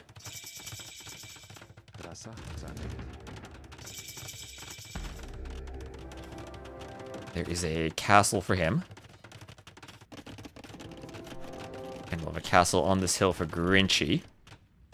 As an X comes over here for ACCM. And there'll be some outposts there for No Zombie. Outposts as he keeps walling. And now Fort Castle for ACCM. So it feels like this has been the best game so far for ACCM's team. And I think that No Zombie is prepared to have fortified walls against the elephants. And I so hope that castle is going to be for Persian War elephants. I guess Teutons have a nice bonus with the elephants to protect against monks. So maybe that is the play. Instead of just going monks, you have the Aztecs player sling the Persians player. You go full Persian War elephant. 2 economies powering it. Oh. Look at these walls. Look at these walls. Making everything being walled by No Zombie. This is one of the most walled Black Forest maps I've ever seen. Here comes the Onager push. I'll have to cut around this segment of wall. Yeah, you want to go Hal Boninger? Good luck getting through this. Yeah, no zombie 1 million. How many walls does he have so far? I don't want to zoom out too far because that'll crash capture age. He now has just about 300 tiles of wall placed, a fortified wall. Here come the elephants. ACCM's going Cavalier. I feel like Cavalier dies to Halb Elephant. He's the highest score in the game. And there's Cavalier from Grinchy. Cavalier from Grinchy. I don't feel like Savar is the play here. I don't like Savar here. Into Elephants and Halbs. I think you'll need more than 2 petards. Alright, we have 250 tiles of palisade, all on, or of stone wall on this screen. Thank you, Jordan, for the raid. Hope you had a fun set. I know it's late for you, so thanks for getting the schedule and done. I will probably cast your games as Rex, if not later tonight, then tomorrow. So thank you very much for the raid. Hope you enjoyed. And we're here casting Barles versus ACCM, which happened earlier today. And no zombie's doing everything he can to wall this out. On the other side, there's a push, and Nerfkex is walling too. Doesn't have quite as many walls. And Menunez what's left of his forward is being cleaned. As the Onager from ACCM is maybe, just maybe, making a path for the Cavaliers. They're almost through. Man, look at how messy those walls get when they're damaged. They get ladders and stuff all over them. Are they just not finished? Oh, they're under construction. Oh, that looks awesome. Is there a hole there? There is a hole, and the Cavaliers for Grinchy get through first. At the same time, though, no, he's running out of map where he can build walls. We have over 300 tiles of fortified wall. The elephants are still on their way through. I'm still hoping that Grinchy decides to go elephants on this side instead of just Savars. He should have the better elephants than the Malay elephants. I don't know what's happening here. There's some pathfinding going on. Yeah, Maze Forest. This will be a new T90 community game map. Find your way through the maze. Oh, that would be sick. We could do a nomad map with like a maze, and your vills start scattered in the maze, and you have to find a clearing where you can do TCs. So Savar is here, now getting into Nerfkex's eco, and Nerfkex is pretty dead. Pretty dead. He's trying to do conscription, but his castle is besieged by some trebs. There are some siege onagers here. I don't know what Barles is doing with vills on this side. He wanted elephants, but that's a bit late. So both sides having one flank that's basically dead now. We'll have some guard towers, probably spawn towers now from the Georgian player ACCM. I don't think they'll do too much against the elephants. We'll have Menunez up to Imp for ACCM's team. The Halbs are pushing into the eco. The elephants are there, and only pikemen for the Aztecs. I don't think that's going to do too much. And we're going to have now Grinchy helping No Zombie do the fortified walls. Castle there at least to slow down some of the Onager cuts. Matt's doing everything he can to Onager around the walls. And we'll have Nerfkex running. He's going to try to reboom in the back of Edgar David's base. We'll have the Onagers now from ACCM rotating around this way. As it's Edgar David's turn to wall. He needs to do fortified wall. Do Burgundians have fortified wall? They do. Onagers slaughter some vills under the tower. That push continues. We'll have a forward castle here from Barles and also from Matt. As those towers go down, Onagers are about to cut their way through one of these fortified walls. And that is a big mass of elephants from Barles that right now I don't think there's a way to stop. There aren't any Halbs here. And the teams are trying to rotate around the map. So far, Edgar Davids is defended, and Barles can start sending elephants over here. They might run into Halbs, but now fortified wall is in. Yeah, that's what he wanted to do. He wanted to delay so the team could win on the other side. But, I mean, I don't think there's much more he could have done to delay against all these elephants. I mean, even if he goes monks as the Aztecs, there's the Teuton bonus for this team. So, pikemen in the barracks, I think they're going to be kind of useless against elephants.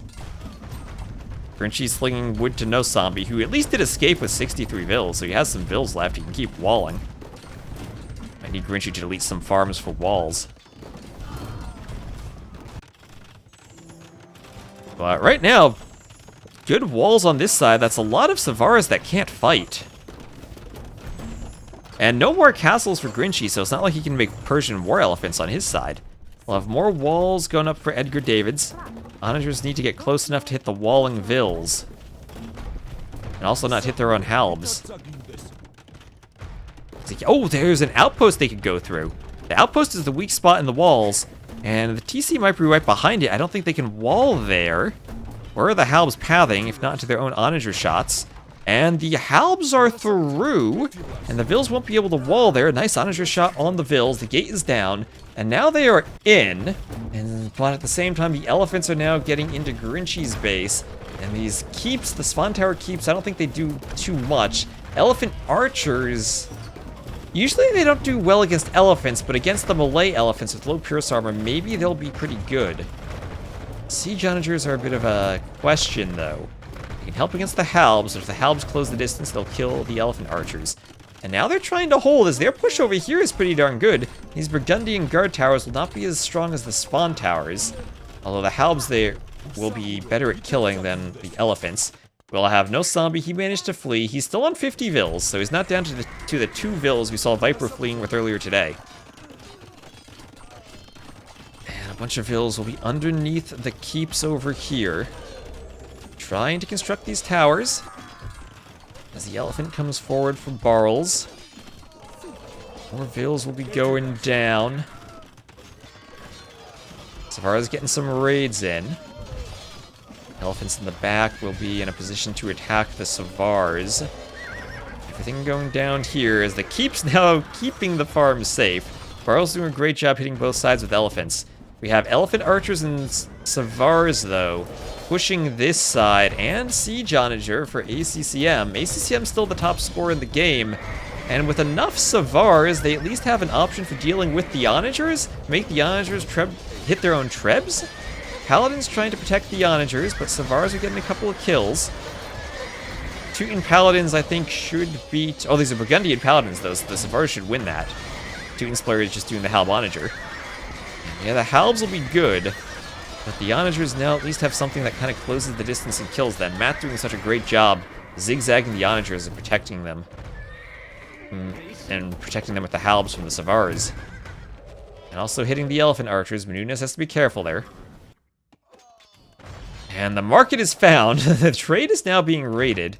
There'll be a castle over here for Menunez, as now, I guess ACCM's team can take this market and trade to the back over here and have relatively safe trade, as this push seems to be held up a bit.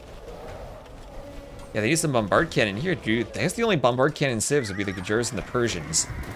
So that would have to be ACCM coming over here, I think, unless Menunez wants to do it. Menunez, do they have siege engineers? No, neither of them do have siege engineers, yeah, so neither has the extra range. But you do kind of need bombard cannon against the siege onagers at this point. So we have 59 vills for Nerfkex, 65 for No Zombie. And the trouble with the Aztecs rebooming is that it's kind of expensive to get them back into the game because they need gold. Pikemen, not really all that useful. Skirms, not really all that useful. The best thing they can go that's kind of cheap would be monks, but even then you need to get them gold. So, in the north, feels like the siege onagers and elephants are starting to hold this push, but ACCM creeping forward with more spawn tower keeps. When you put a bunch of vills in them, they're so scary. They shoot those fire arrows, just massacre everything. Some Flemish militia added in. Edgar David's trying to figure out how to stop the bleeding. And both of the somewhat defeated flanks are rebooming. I feel like Grinchy dying a bit faster than Edgar David's is, though. That is a lot of elephant archers, 51 elephant archers from Menunez. Problem is, I don't think elephant archers really fight this all that well. Maybe it's the best unit he can do. The elephant's so tanky, it takes a while to mow them down with the elephant archers. And then the halbs will have a bonus if they close the distance. And the trade here again. The market location's not good for this team. They gotta delete all of them and make sure the trade goes down here now. Some vills there idle for Grinchy. Gotta be careful with that market causing a traffic jam. And ACCM's still holding this area, but he's not really pushing all that well. Treb's coming out here for Edgar Davids. He's still pumping out some paladins. Managers go down. Keeps holding as well as they can for Edgar. Literally everywhere on the map is flashing. Savars are now in Barles' eco. I think the only safe base is Menunez's base now. We have the elephant push. Okay, not enough fortified walls, so they just run into the elephant archer wall. That will be a nice wall there. It'll mow down the elephant archers. Yeah, so we'll lay elephants. I mean, they do at least die to archers, right? And these will have extra attack compared to the yard line. Managers trying to cut through the forest.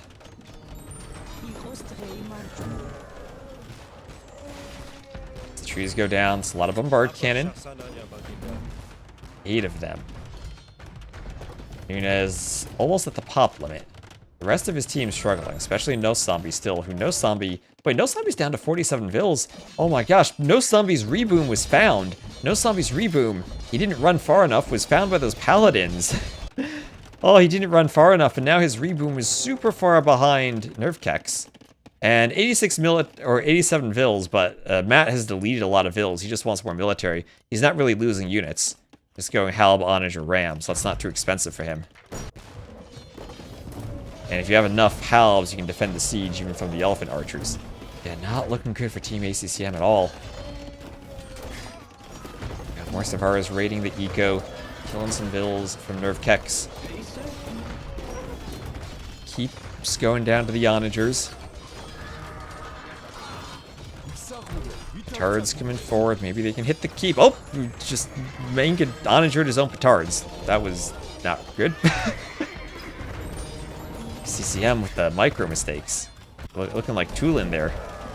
Now ACCM's base is getting pressured. Menunez the only one fighting here with the elephant archers. He's just gonna try to dive the like bombard cannon.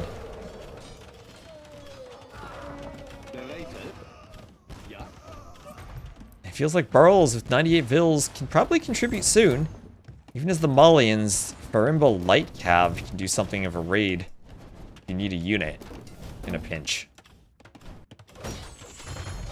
They can try to snipe off Onagers. Still find a way to be useful. Dance and absorb some tower fire even, if that. A Halb fight as the siege Onagers move forward. Krebs will go towards the Burgundian keeps. Onagers take down the keeps.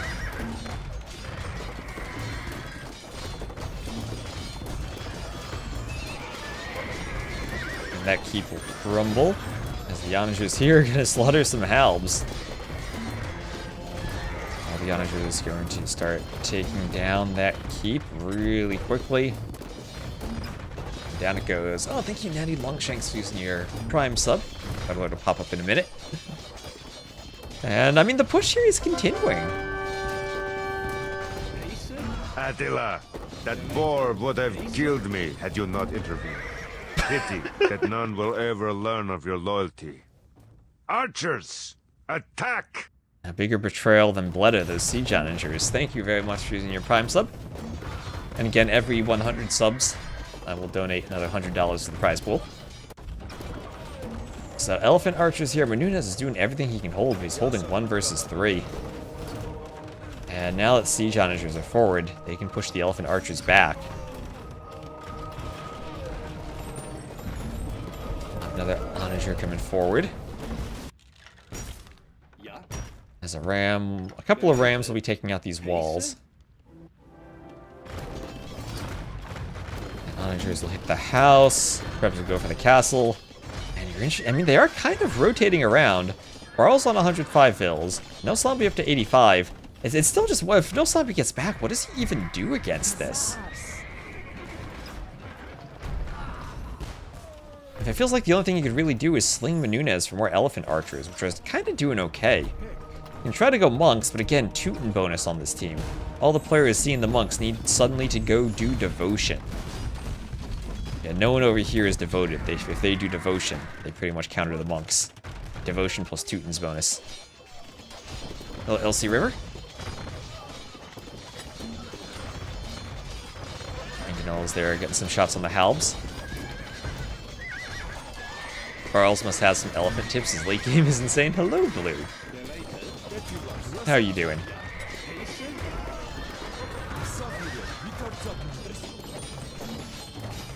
Hope you enjoyed the Regicide Rumble maps. You played on the fun ones, on Festa and Valley of Kings.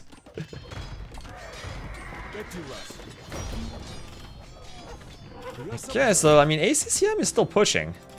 52 vills for Edgar Davids, and ACCM's team has the score lead. ACCM will have no base. The trade now, here is no longer safe. They're going to have to move their trade. They can now trade to here, and maybe put some trade up where Barles is rebooming. As this castle will go, is ACCM's team somehow going to do this? Somehow this push just isn't fast enough. They're going to get to ACCM's fishing eco soon, so ACCM's going to need to get farms somewhere.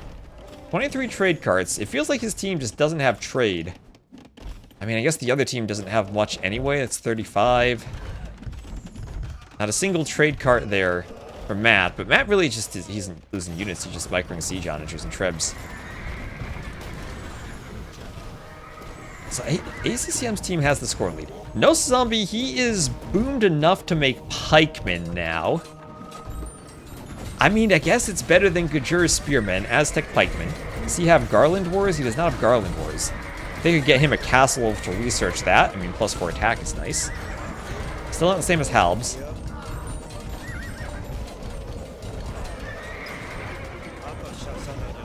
But yeah, at the very least, the elephant archer is useful against the Malay elephants. Probably the only elephant where you want an archer unit.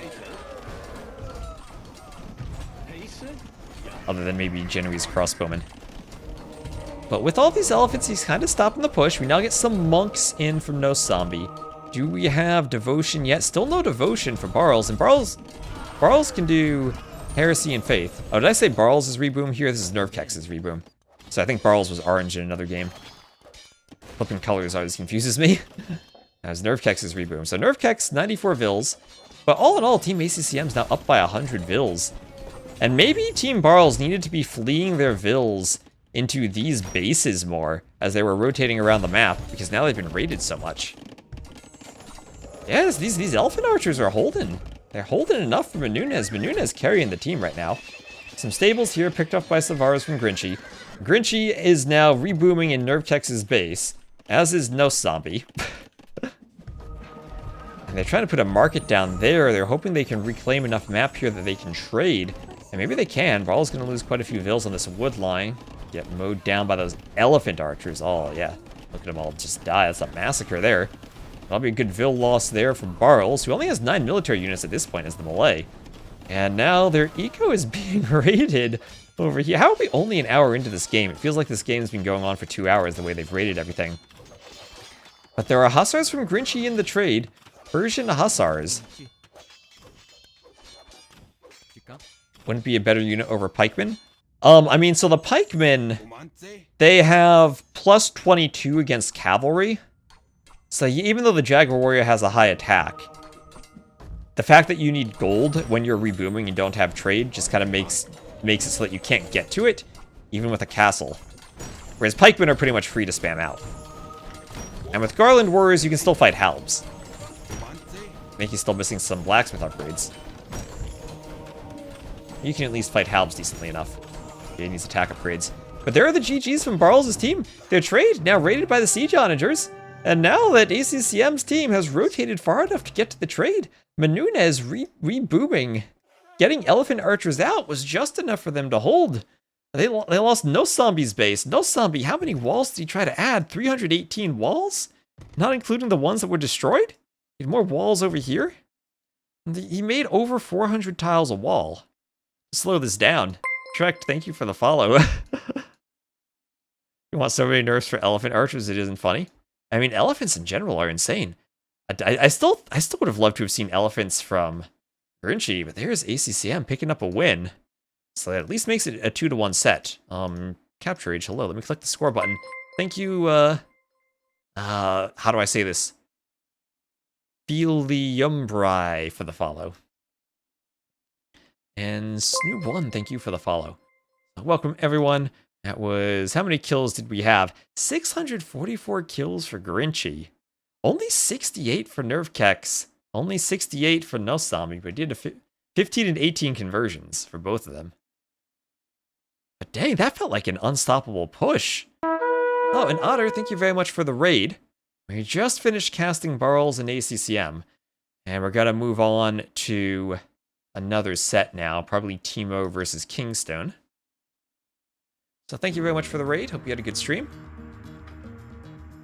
And apologies that you're raiding into an ad, but I want to get the ads between the games. So thank you very much for the raid. And I'm just going to take a moment to let me just get these bands up and get set up for the next set. So thank you very much.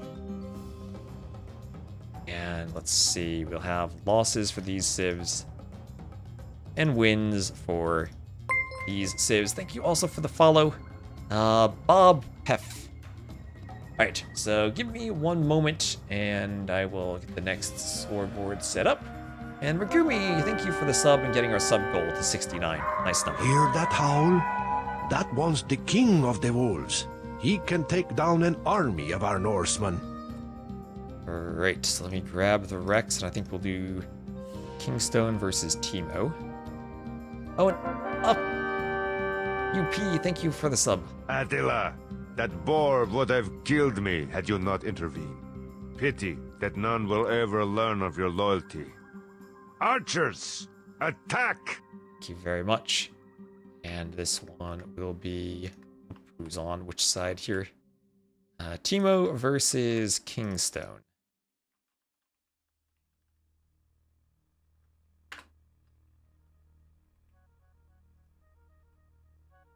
There we go. Update the title everywhere.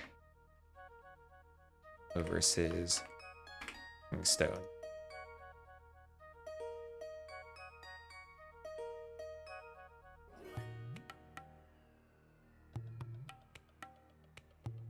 Just download the Rex.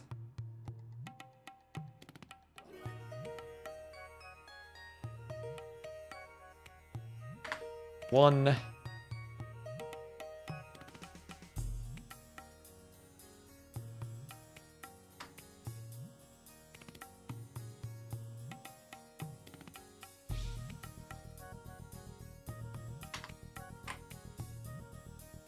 Throw it in my save game folder.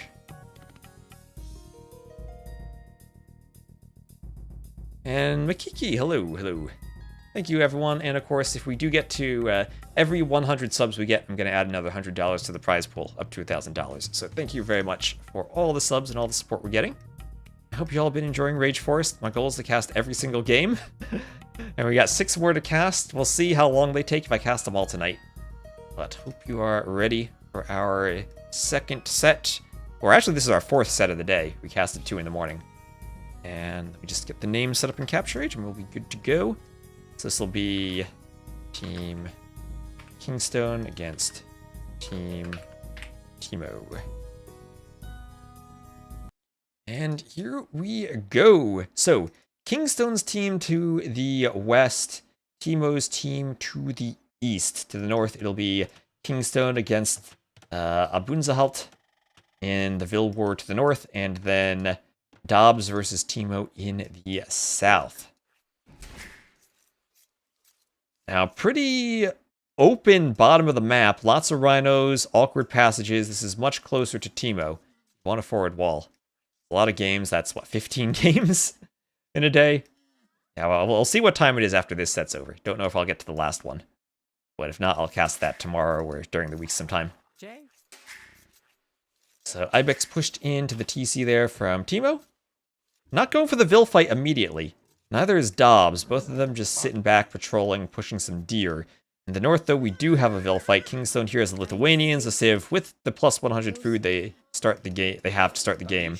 Will vociferously fight for the passageway with forward Vils, knowing that his economy has the income to support the Vil fight without idling the TC. So let's go to the TC idle time menu. And we'll see 1 second for KingstoNe wasn't spamming the create Vil button at the start of the game. So we need a second and a TY go from TeMo with a misspelling on the second.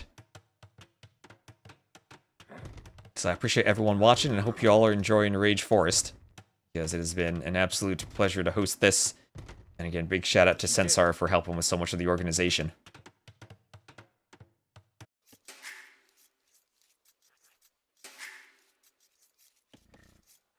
And Ibex here pushed in from Dobbs, getting that under the TC.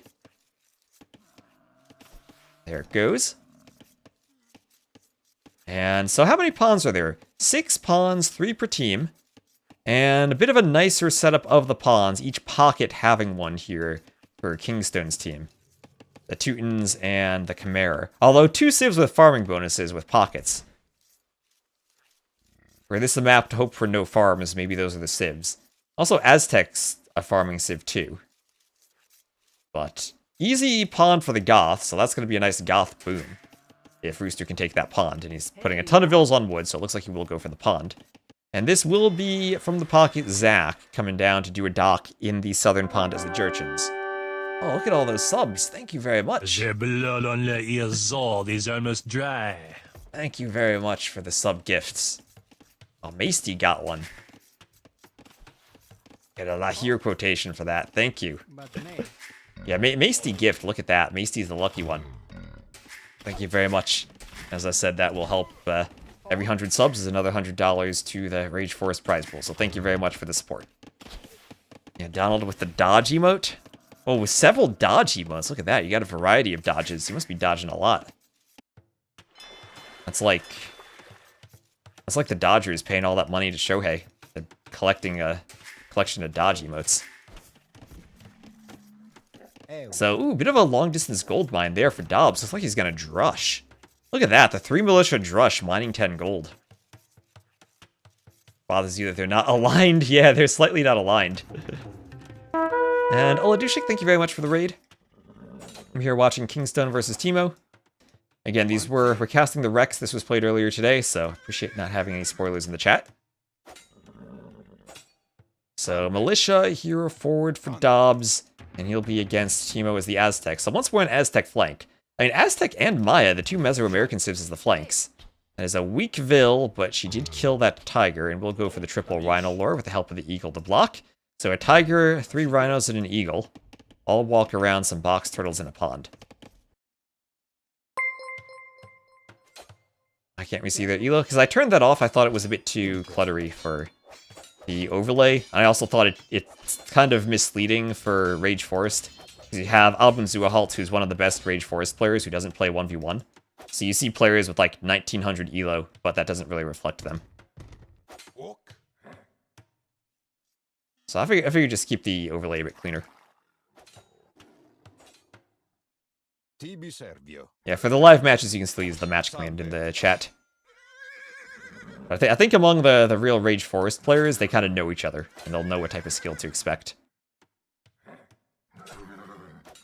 And they'll know Viper maybe rightfully deserved that Seed 16 in his rating, based on his gameplay today.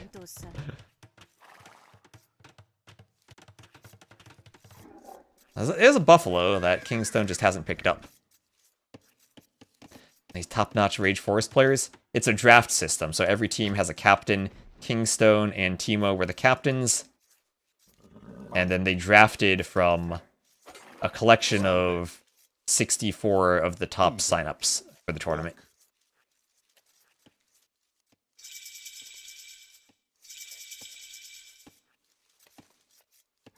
So there's TeMo and KingstoNe up. Maybe more useful than Elo would be like draft pick position if we could label them 1, 2, 3, 4, 5. Like captain and then there are 4 picks. That might be cool.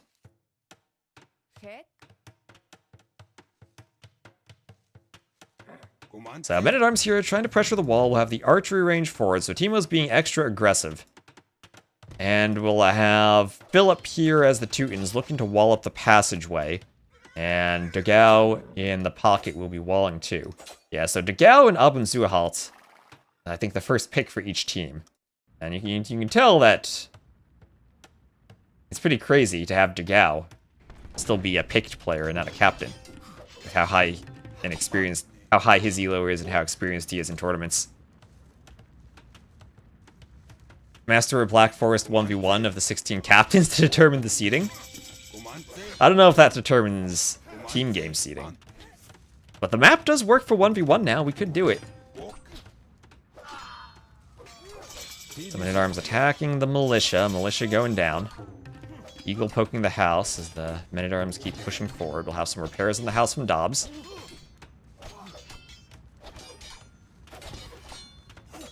That's true. We could do a Regicide Rumble of the top 8 captains. We could make a free-for-all Black Forest Regicide Rumble.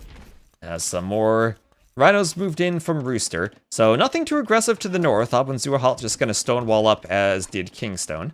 A nice, pretty central stone wall between the two of them. Each of them also taking their own pond. And then, yeah, the 2 pockets have the other 2 ponds. And it is pretty important here for TeMo to protect the pond of his pocket player. And Zach's just gonna palisade wall this to keep it extra safe as he sends his Vil over to do more docks.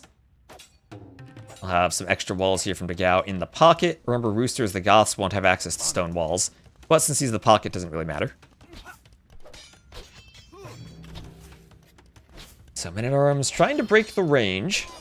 As Dobbs still has to defend from TeMo. There's 1 archer inside of that. All the pockets are up. And also Abunzuahalt will be up. As the Maya, he does have options for castle drops. Well, let's maybe look at the resource panel, and he does have 9 on stone, so this might be, for him, a castle drop into plumes. Might need to reorganize the Vils, because they're mining at the back. This will likely be, there he goes, a castle drop into plumes for him. And an X there, I think Philip telling Dobbs, make sure you're walled fully in front of the TC, so nothing can run through. In case the pocket were going scouts. And there's the gap up to the Castle Age. And we'll have 1, 2, 3 TCs here for Dagao in the north. He's starting to boom. Really going to take advantage of that fish boom. And not even a single farm as the Chimera. That's how strong the fish boom is. Kingstone Xing there. Maybe worried that the walls aren't forward enough. Or maybe saying that's probably where TeMo is headed. This gate will get good line of sight of that army running past. We'll have to deal with the tiger. And an X right here up the middle, where that army is headed. There's Abunzuahalt up to the Castle Age. We'll have more town centers on the way for Philip. 1, 2, 3 TCs. And Xing over here as more walls go up for Kingstone. Seeding method, every captain starts on a small FFA map with an atonement monk. Oh, that would be actually sick, actually. Like, Socotra, everyone has 1 monk. And you gotta have a conversion FFA. We could do that. I guess you can't let people play as Teutons. Or like any monk bonus, but that could be pretty cool. So X down here. It's Kingstone up to the Castle Age. Dobbs with a lot of archers trying to chase this army. And if Dagao simply gets walls up and Dobbs chases it down, he can probably win the fight. It's only 5 archers against 8 archers. There is the full rainbow of scouts over here. Both eagles and all the scouts, but that scout from Rooster goes down. Scout from Dagao goes down. But I think he'll have the stone walls up in time. That just with fletching, Dobbs should be able to take this. He gets the other scout, and he'll need to micro properly here. Would love to get the eagles down, I think. He gets the feudal age eagle. They'll focus the archers, but then the men-at-arms will pressure them back.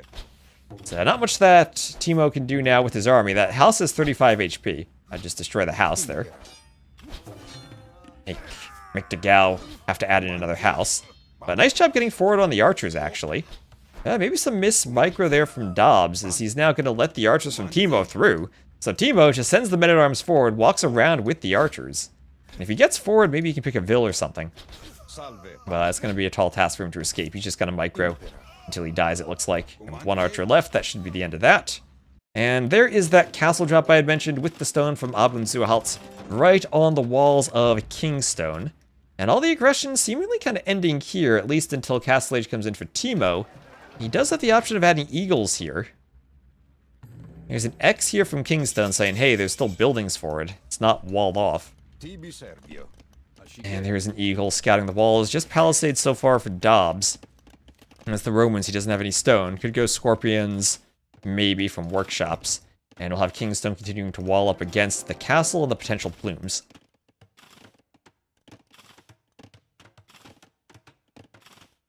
And here come the plumes, ready to hit the vills.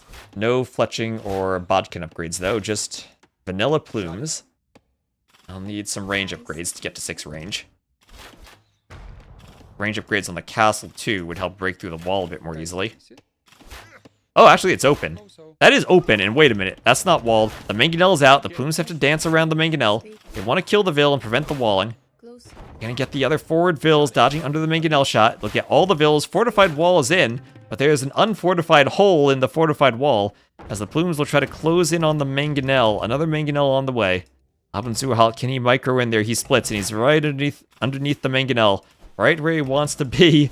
KingstoNe will try to save it with the scout. The scout has 1 HP. Another mangonel will pop out soon, but probably not soon enough. His scout goes down. And this mangonel will go down, and that's going to be 4 plumed archers with potentially more on the way that can now hoover around the eco. Some vills are going to go because KingstoNe wants to wall this, but the archers will find them. They're chased by a mangonel. They still have neither fletching nor bodkin. Well, these 4 plumes are going to do some damage with how speedy they are. Down on the other side, it's a mangonel push from TeMo, and that was going to be a forward TC on the main goal from Dobbs, but he's going to think better of that. He has to worry about securing gold soon, because this gold he's taking in the back has around 1,400 left. That'll run out at some point.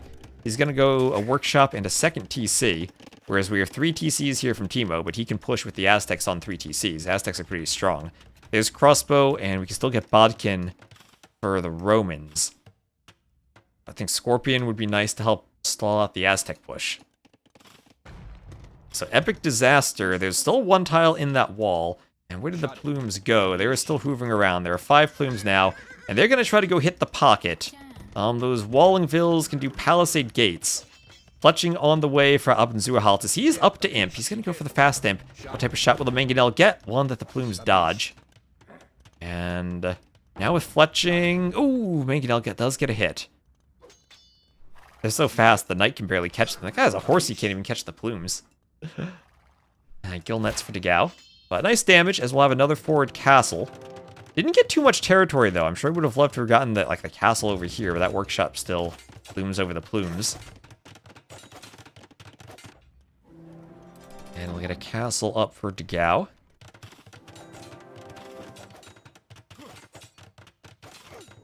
This castle does get pretty far forward for Abendzuerhalt, but not really in Treb range of anything vital. Just in range of keeping this area open.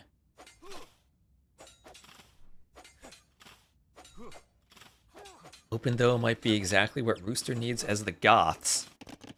It's 1, 2, 3, 4 TCs for him. The wolf trapped in the back. 4 TCs with a pond boom. So it'll be the Khmer for Degao against the Goths. So what do you do if you're the Khmer here? If you go elephants, the Goths have scorpions. I mean, the Goths have halbs. If you go scorpions, then the Goths might just spam you with huskarls. So a bit tricky what to do if the Goths have the timing bonus. Is it bad to go market to trade early? Yes. You're not going to do markets until after your imp. You always need vills and fishing ships first.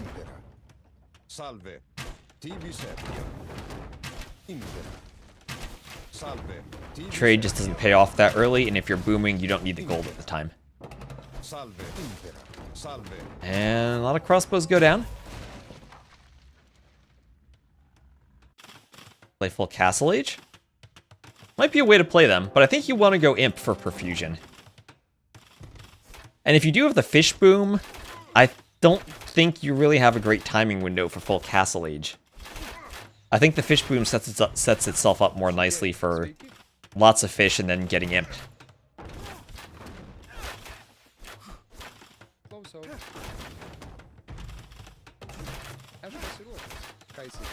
Lots of walls going up there for KingstoNe.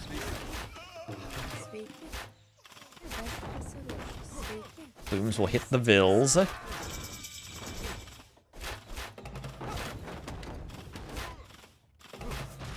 And the mangonels go down. Nice micro from the plumes. They do have bracer now. The bracer plumes are scary. 8 attacks, so they will take down the mangonels pretty well. They have 6 pierce armor, so that's the break point where you do double the damage now. 2 instead of 1. Imagine 20 Huskarls breaking in right now. That would be sick. But I mean, we're not that far away from it. Long swordsman on the way. Are these walls open somehow? I can't even tell. But there's the castle, there are the barracks, and there it is. Perfusion. That'll make the Goths train profusely. Train extremely fast from their barracks, and it'll be just about champion time. Chemistry also on the way. Plumes will sink the galleys, and now the fish here will be a problem. But ballista elephants are here now for Dagao. So is this the right timing for the Goths, or is it too late?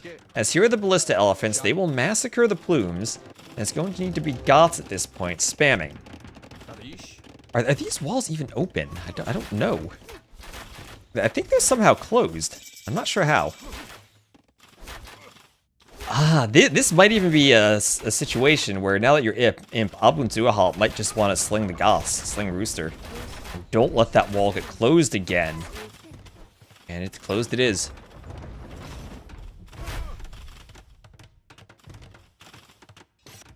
So on the other side, still just a fight in the open field. As the heavy rocket carts come forward for Zach, we'll have a castle up for Philip. And there'll be a lot of pikemen now, so Zach's doing the heavy rocket cart and pikemen into halb play as the Jurchens. As the elephant archers are behind the wall, and there's really nothing that the Maya can do here. A lot of plumes, sure, but plumes are kind of limited. All they can really do would be hit the walling bills. Too many ballista elephants even for that. We'll have Elite Plume on the way. Teutonic Knights, let's go! Teutonic Knights from Philip to deal with the Halbs. I didn't think we'd see them, but look at them. And all of their wonderful golden yellow capes. They'll be taking no damage from the Halbs, and they'll take out the Trib.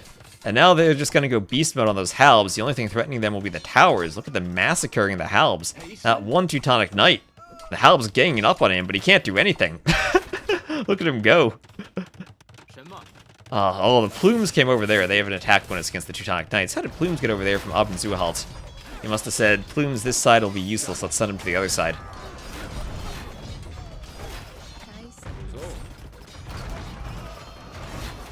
And the Plume's going to pick off the cannon, but also kind of line up for the ballista ellies. And here come the Huskarls. Huskarls should do well against ballista elephants, I think.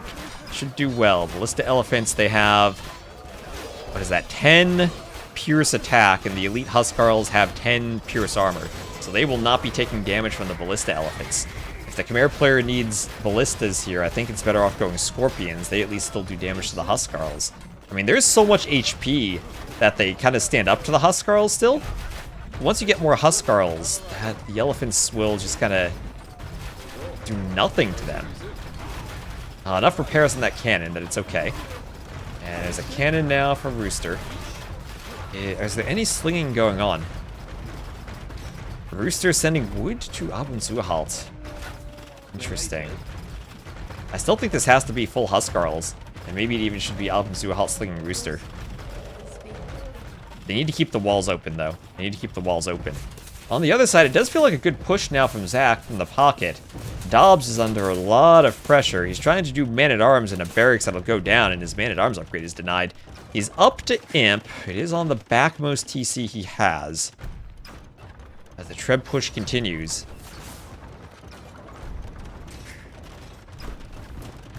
The Teutonic Knight's going to do what they can.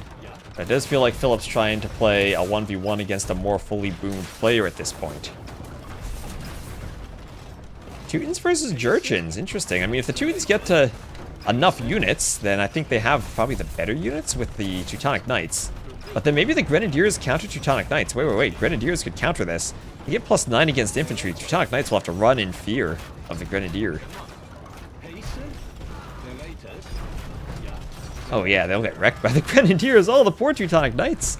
Now, there is a raid, though. There is a raid. What is this? I think we had a cut. Yeah, we did just have a cut now. And the Igalos will be hoovering from TeMo. He's going to get in. He's going to start raiding to Gal's base. To Gal's the pocket.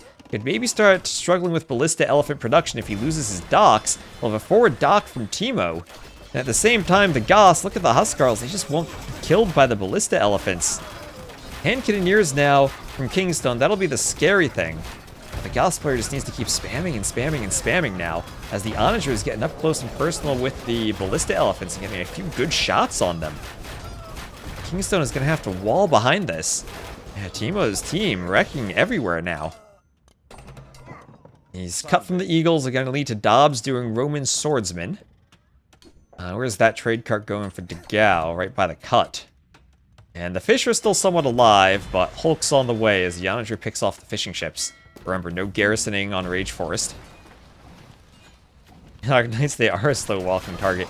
As the plumes move forward, they will start sniping off the elephants.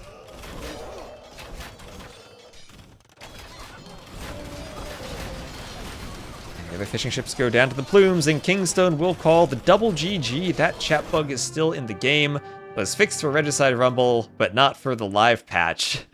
So there is the GG, and Team TeMo takes game number 1. Give them on my out-of-game scoreboard a check mark. There we go.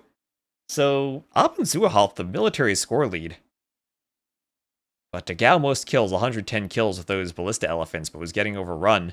Nice cut from TeMo with the Eagles, and lots of pressure on Dobbs the entire game. Dobbs never really able to deal with it. And Rooster with a great boom. Best eco is the Goths with a fish boom. And fast imp for the Treb pressure from Abenzuahalt to open things up for the Goths as best he could. And TeMo, most vills with the Aztecs. GG. So let's check off the civs then. So that was a loss for the very first picked Teutons.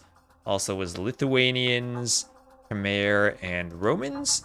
And for the other team, let's see if I can remember, that was Aztecs and Maya, and Goths and Jurchens. So getting the first pick Teutons out of the way is nice. That was a tricky map to figure out on the southern flank, but KingstoNe's team did indeed figure it out.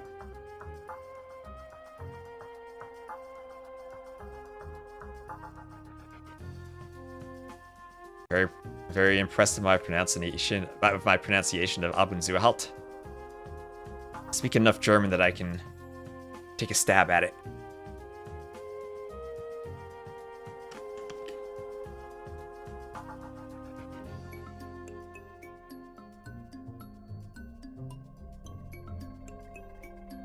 Alright, so I'll just wait 30 seconds for the ad break on Twitch to end. And a reminder, if you want to watch in 4K, you can go check out the YouTube stream too. The Monk FFA should be no bans, random civ. I think we need to ban Teutons, though, if we do a Monk FFA. The Archer's attack voice line is ruthless. Yeah. Oh, yeah, and also the, just to catch up on the YouTube comments, the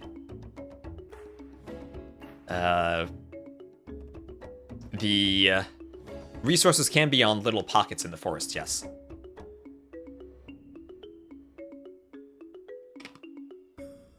Ad break is over, so let's go.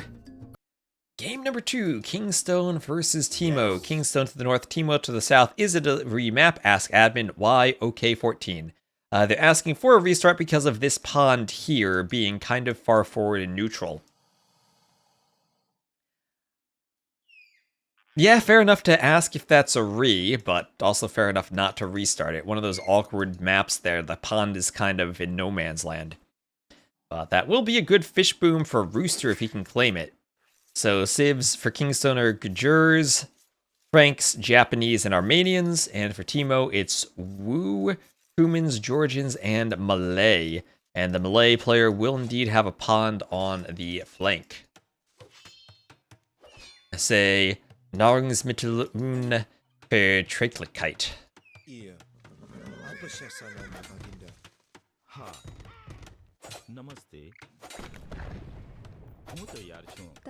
So, Vil fight over here between now KingstoNe forward. He's the Gajurs, so he'll have the sheep in the mill.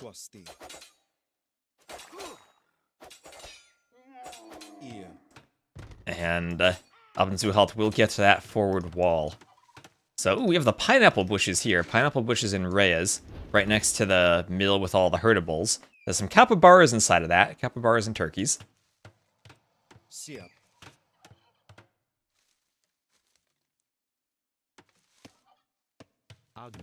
And more walls coming up. Games start quick. We are doing Rex, so they will start as quickly as I can keep ads between the games. So pretty far forward walls for both players, but now the vills are in the back, and there's only one vill here, so this could be an absolute disaster for Dobbs. Both scouts are here. Dobbs is going to kill a scout, but just about lose his. Only 3 HP left. And now TeMo should be able to break this. The scout from Philip was not forward in time. Kind of weak now. Or maybe it was forward and just took some damage earlier. We'll have a dock for Philip, so the Japanese will get a pond through Fishboom. And if Abu wants it, he will get a pond to Fishboom too as the Malay. And that's a big if he can wall it off too. Hello, Wise Turtle. Oh, you just missed the Teutonic Knight emote from the previous game. We had some yellow Teutonic Knights. Here. And Scout with the hill bonus for Degao wins that fight. And some Xing up the middle. Oh yeah, there's a big passage up the middle. Not only is that pond forward there for Rooster, but it's also kind of exposed. He needs to wall 3 passages around it. Good news for his team, though, is that the Kumans will have extra HP on their palisade walls. And Dobbs here, absolute Titanic, letting the vills walk around and beat his villager who had done this wall. Never know how many vills. That's the beautiful part of Rage Forest. Oh, and both scouts are very weak, but Zach gets the kill. That it starts right away. You have action right from the first minute. And it's not like Arabia where you're doing your build order for the first 8 minutes of gameplay, right? There's something happening. Unless someone tries to lame. Black Forest is all about the map control and the Vill fights. It's amazing. Is it Pier taken there under the TC for KingstoNe? And more Tapirs being lured. These Tapirs are boar equivalents. They have 340 food on them. I guess they're more like a type of bear. And yeah, TeMo trying to get all of his vills taking it. Just get them to move in the right spot, and you can do that. So Rooster, with his scout, will just attack a house. Why not? You will probably see that Dobbs has a barracks. And this is also a horrible map for Dobbs to have lost the walling war, because all 3 of his goals are forward, and he needs to protect the Pockets Pond. So Vill walled in for TeMo, as he's going to want to go for a forward dock. But Philip kind of prepared for that, making sure that the Vill can't walk towards him. Does have a house up. There's a couple capybaras he still can grab too. It's like a pig elephant. There's some pings everywhere over here for Zach. Be a few tapirs chasing this Vill. Related to horses and camels. Related to camels, really. They're native to South America. I wouldn't expect that.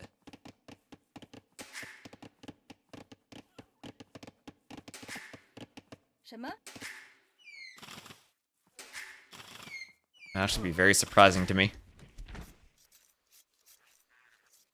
They do make a nice squeal when you click on them.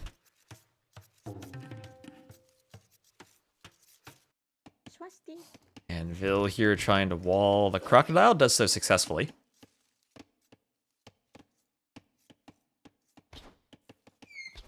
Anteater cousins, they do look kind of like that.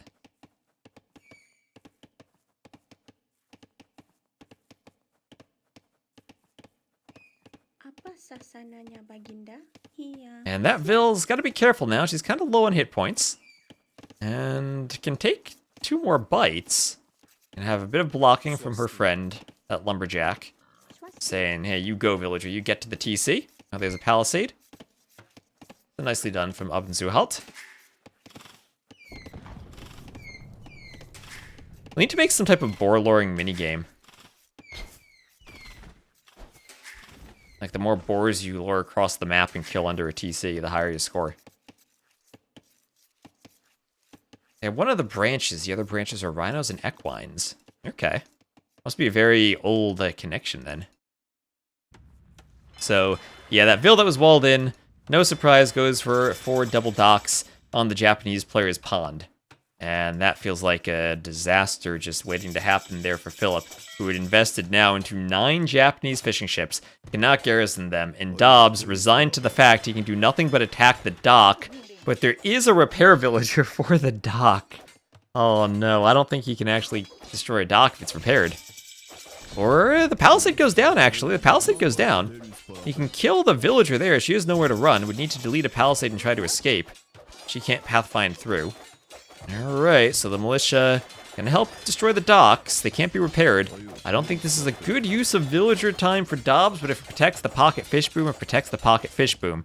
He is now getting some palisade walls up behind the forward palisades. I think Dobbs lost 2 villagers? Forgetting about them while luring that to pier. Is that 2 villager corpses I see there? Dobbs? How many? Okay, just one.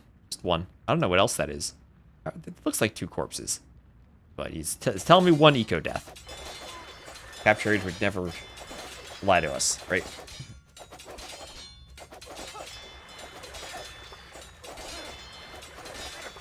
This is dock. 1 will go down just as the hulks come out.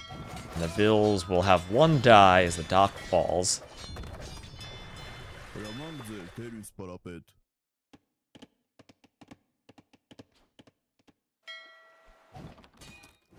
And here we have hulks attacking the fishing ships as a hulk comes from behind. And at least these tanky Japanese fishing ships can survive for a bit longer. But we'll need to get more hulks out for Philip, as he could lose a lot of fishing ships here. On the other side, double to pure lure here for Abendzuhalt. We expect him to be an expert at that by this point. And we'll have stone walls up in pretty much all of the passages around here. Abu might need to replace this wall, as it is now open. Actually, no, we do have a wall here from Rooster. Rooster might need a friend to come do a stone wall, though, because he's the Kumans, and he can really do palisades himself. And Dobbs has had a lot of idle time on those vills. There's just, if we had a res collected stat, which we don't for the team games, but if we did, he would be horribly behind. That's like 5 vills, a couple died, have been idled for what, the past 4 minutes attacking docks? This is sponsored by Abund. He's a good Rage Forest player. I expect great things from him. I'll have some TCs going up there for Degao. He's the first one to get the boom going in the Castle Age. He is the Franks, so Paladin Pocket, unless he somehow does a Throwing Axeman Masterpiece. But I don't think you want to do that in the presence of Siege Onagers. Bombard Cannon for the Franks can be nice. And they can go Halb, so they're not restricted purely to Paladins. But all 9 of the Japanese fishing ships have gone down for Phillips. And that was an absolute disaster for this team, with the Vil able to sneak onto the pond. Purple Paladin from the pocket? Yep. Pretty purple pocket Paladins. Exactly. Baron Nose. Baron Nose. Matching the purple color of his name. Yeah, honestly, Dobbs, I think, has been struggling in every game. Well, that's the beauty of Rage Forest. It can be a subtle art, figuring out how to engage in the Vil fights properly. I mean, we did see how much a Viper struggled in that set against Barles. Not able to have enough military to stop any of the castle drops. Unable really to figure anything out.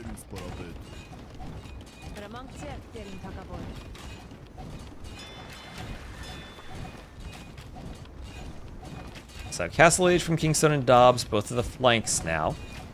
Castle Age for the flanks on the other team too. Abendzuhalt's going to be up pretty quickly.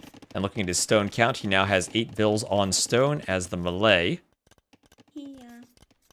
And he goes and he will maybe look for a forward castle in Karambits. His walls are pretty far forward, and he can do it right away with his lumber camp vills. Won't have the stone as soon as he gets up, but could do it quickly.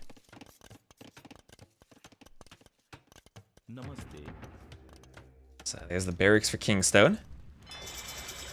As this monk now comes forward and wants some conversions on the fires and the galleys. I have gill nets also for Abund.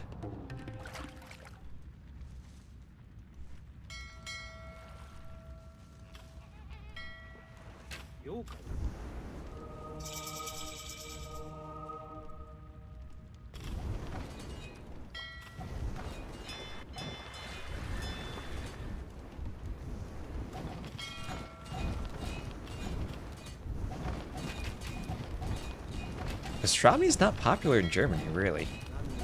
Interesting. So, good fish boom at least for the Kuman player. And now Rooster, he has options, right? He can go simply boom and have a huge eco for Paladins and Imp. Or he could go forward workshop, ram push.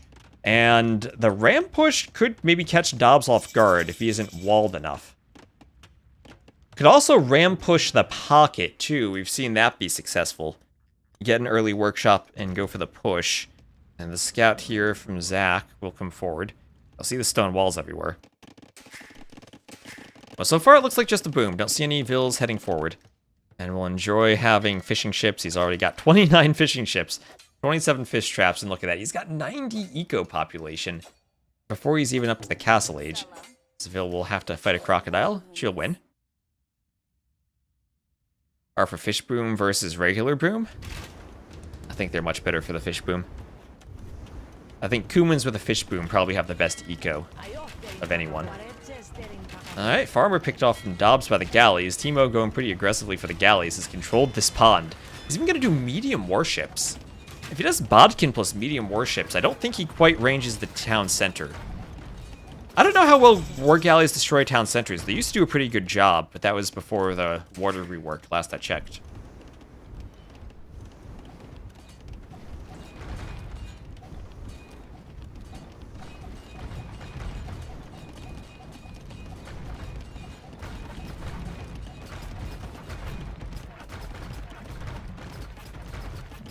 Still do good bonus versus buildings. What's the bonus?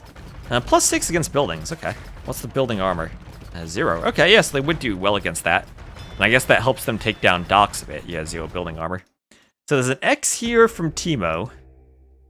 Looking at those stone walls there. Maybe he's got him a bit curious. I look at those unbuilt foundations on the minimap, but I'm hoping they're a workshop. Now, there's a barracks now for Rooster. Rooster is straight up to Imp. Alright, he is straight up to Imp. So not going to mess around with any castle age pushing. Just going to go straight to Imp. And maybe the fish boom puts you such a strong economy that it's not worth it to go castle age, that you go Imp much faster. I don't know. I think it's kind of hard because you can't really compare pocket play versus flank play because the roles are so different.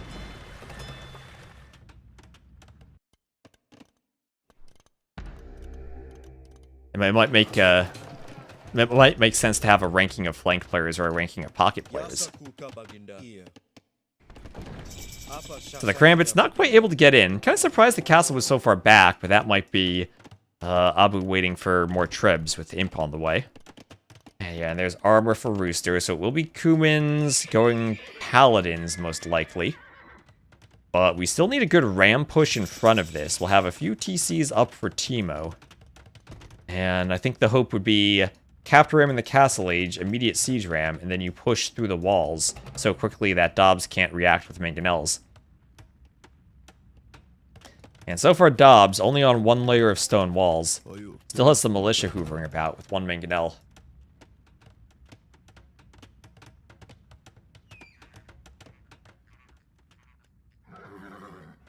We'll also have Imperial Age on the way for Zach, with one fortified church on the way too. And a workshop forward for Rooster. Now, in terms of fighting over here, still nothing's going on, even with all those Karambit warriors. We got conscription on the way. There's Cavalier and Onager. Oh, so it will not be a ram train, it'll be an Onager cut for Rooster, as he's still adding more stables. He thinks 6 isn't enough, so he's going for more. And there's a mangonel hitting the outpost. So yeah, we saw how I think maybe the more experienced Rage Forest flanks were walling the entirety of the map the other day, or even in the earlier set, with 400 tiles of fortified wall. Dobbs not doing this yet, maybe not recognizing the threat from the Kuman pocket. He'll be doing outposts to check for the push, but his team doesn't really feel like they're prepared to face it. Degao still with a good boom himself. And the Frank Paladins will have more HP than the Kuman ones, even though the Kuman ones are faster. But I think the speedy Paladins will be nice. Degao also can do Chivalry for the production advantage. But his eco won't be at the same spot as Roosters. The Kumans with the fish boom is crazy.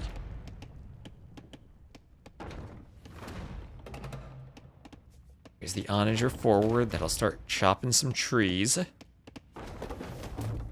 Oh, it'll chop a tree in the middle of nowhere. Well, that'll prevent misclicks. And here come the Cavaliers, and I think it's time to chop. There he goes. He needs, I think, 2 more shots to get in. Then 1 more, and he should be through. And there go the Cavaliers. And you can just make this a bit wider now. Yes, Patra. Some panic walls from Dobbs. And they will succeed, actually. The militia! The militia! Able to help build a wall behind the forest. The militia tanking the Onager shot. The militia are helping. This might be open somehow. Seem to be Paladins coming forward, but Degao with the purple pocket Paladins going to be cutting on the right, along with some hand cannoniers from KingstoNe. They're now running into the melee, where Abunzuhalt wasn't able to get any pressure. And Zach as the Georgians will be up. That'll be the Halb Onager player. We'll have to go Halb against all these Frankish Paladins. But hand cannoniers are here already for the Gajurs, along with some good gunpowder play with the cannon. So, good push now on Abu from KingstoNe and from Degao. Degao also could maybe run Paladins down here, but that at least is walled, and we'll have some stone walls there from Zach to prevent any shenanigans getting through to the other side. He'll also have both players stone walling himself, stop anything from getting through, and it will now be elephants from the melee, as these Paladins just about through. That blacksmith finished its upgrade. There's Paladins still coming in for Degao. And honestly, nice panic walls up until that moment for Dobbs, and now the Paladins are in, and now I think Dobbs is going to die. I don't think he had managed to run any vills so far. He's going right now. He's going right now. We'll have to make it past the pond. And Philip, as the Japanese, will try to do some towers from the pocket. Cavaliers gonna slaughter a lot of vills by that TC. We're Paladins now. And over here, it'll be Frankish Paladins, but against melee battle elephants. So the Paladins have the numbers right now. Can Abunzuhalt get enough elephants to hold this, along with Halbs from Zach? So far, it feels like he's doing it along with the quick walls. The Paladins will be speedy and can run around a bit. That'll be a lot of Halbs from all these barracks in a short matter of time. Some cannon getting hit by Paladins. Spawn towers are going up, and the Paladins won't be able to run too much with all the walling the players have done. So Dobbs dying on one side. Abunzuhalt feels like he's somewhat holding, but 85 vills, certainly better than 55, might not be enough to get enough elephants out. 95 vills for KingstoNe. And with the camels, I'll have to go Frontier Guard camels. I guess that's the Gajur best option here. Well, we did see Menunez doing the elephant archers in the last game. Maybe that is the better option against the elephants. Or even just getting enough hand cannoneers with their higher attack. I don't know if they have... Maybe they have more DPS against the elephants than the elephant archers would. Frank still have the most HP. I guess in some situations you might prefer different bonuses. Like maybe Lithuanians with 4 relics, you might like that. So here come the Halbs. The hand cannoneer numbers are slowing down a bit. Yeah, I don't know if the camel swap is worth it. I think if maybe KingstoNe had just gone pure hand cannoneer, that might have been better. Because now the camels, they don't have much of a bonus against elephants. It's only... what is it there? Well, they don't even have an elephant bonus. It's only their cav bonus damage. So yeah, unlike Halbs that get a separate attack bonus against elephants, camels just don't have the same attack. So that's why they're not so good against the elephants. More towers going up. And it feels like Zach and Abunzuhalt are managing to hold. They've now got 14 plus towers up. And of course, Spawn Towers is in for the Georgians with their keeps. And he's upgrading them. Can still do masonry, architecture, and murder holes, but at least he has treadmill crane to construct them faster. And on this push over here, Dobbs is completely dead. He did manage to run a few vills, and he will get 3 TCs up. So he will reboom, and he can hope maybe Rooster mangonel some of his own paladins, attempting to destroy that TC. But that TC will go down, and the paladins, all not going to be quick walled out. They'll find some more vills. Dobbs didn't run everything when he had the chance. Halb's not in position to save the running Vills from the Paladins, and this is a massacre. Look at the bodies of the Vills dotting the north shore of that pond. As there'll be more Vills to slaughter on the wood line. And it's mayhem everywhere in Dobbs' original base. Still 47 Vills, but not all of them are Vills that managed to run.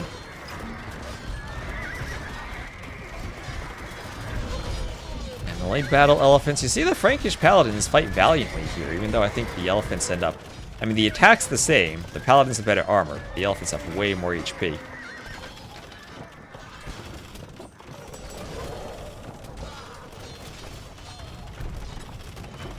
Mangonel forward for Zac.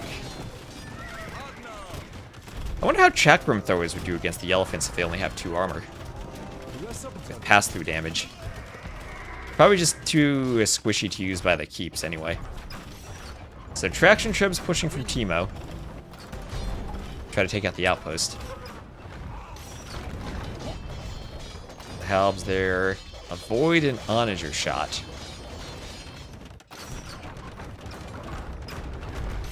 More tribes go for the tower.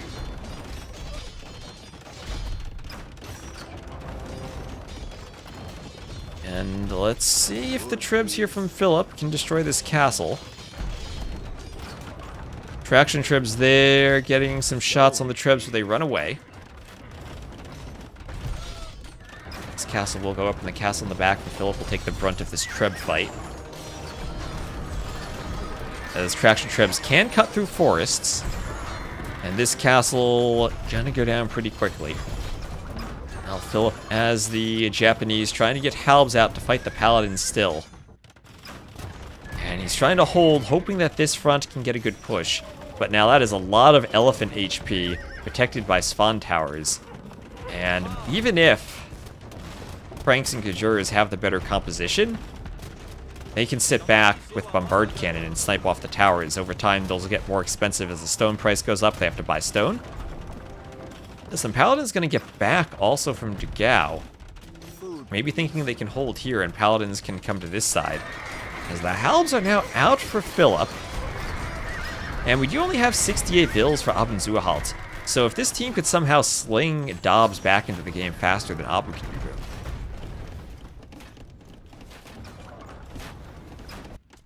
I mean, so how does this work? He has 70 villagers and 42 elephants. What type of economy is that? Just belay things with how cheap these are. But a forward castle is down. Forwarding is on the way for KingstoNe to prevent such similar losses in the future. But oh no, not the reboom. Dobbs' reboom getting hit by the Paladins. That's the worst feeling. When you're rebooming, get your villas, you're all ready to get back into the game, and then the Paladins come swarming in, and then you don't notice them in time to quick wall, and you run out of garrison space, and you just have the villas who are inside your TC. And that vill finally garrisons, but it's looking ugly. Here's the elephant push from Abu. 80 vills. I guess that's all you need is the melee. They're that cheap. There he goes. Oh, these things are so cheap. Treb down. The elephants will push the hand cannoneers and the bombard cannon get hits on the elephants. Abu now pushing this back, as we'll have a big fight over here as the Gal's purple pocket paladins, as the Franks come to fight Rooster and his paladins. We get Fire Archer from TeMo. The Fire Archer maybe not as good against paladins as the Halberdiers will be. So we have more traction tribs still added from TeMo. They could maybe shoot onto the Halbs. They still do a decent amount of damage there. And they're the Jurchen ones that shoot the extra projectiles now, after that unique tech is in. What's that tech called? After the Sitting Tiger. Additional projectiles. So this base from Dobbs, nowhere to be found. He is back to 68 fills at least. Abu almost up to 100, so maybe that's all he needs is the melee. Clear these barracks with the elephants, and then there are the GGs, so TeMo's team will win 2-0. Thinking that, yeah, Abu's there, Dobbs isn't, and they can't hold this push anymore. So, KingstoNe's team struggling in this set so far. Rooster ended up with 243 kills, showing the strength of the fast Kuman boom. And that's 74k res collected. That was a crazy boom from him. Undisturbed fish boom. And TeMo with 160 vills of the woo. And more of a supporting role, helping Rooster get forward. But let's just see what his KD is. Lost 142 units, most of which were elephants, but they're so cheap, it didn't matter. Didn't need an eco. What was his max vills? 67 max vills. And he still made like 70 elephants. What was his largest army? 55, so he had like 55 elephants at once. 70 vills, not even. Oh man, those Malay elephants are so cheap. Alright, so one more game, and yes, it'll probably be the last one I cast today. That'll be a total of 7 hours we've streamed between the two streams. Let me just do an ad out of the way on Twitch so we don't have it during the game. Update the overlay, and we'll be good to go. And so that was wins for Georgians, Humans, Malay, and Wu against Japanese, Franks, Jers, and what was the final civ there for Dobbs the Way? Okay.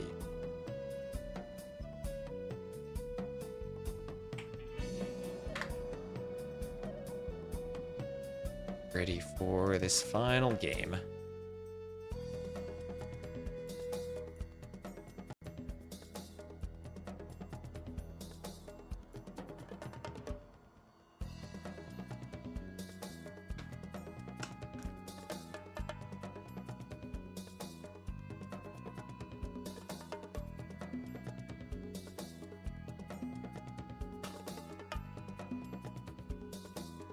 Lithuanians with 4 relics might be the best paladins.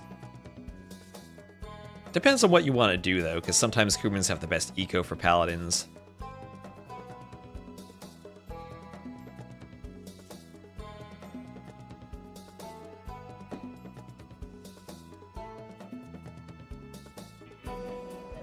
So, in just a moment, we'll be ready for game number 3. Team KingstoNe trying to pick up a win against TeMo's team. And as the ad break ends, we will jump in. So here we'll have TeMo's team to the north, KingstoNe's team to the south. The two captains will be on the western flank. TeMo versus KingstoNe. The other flank will be Dobbs versus Abunzuahalt.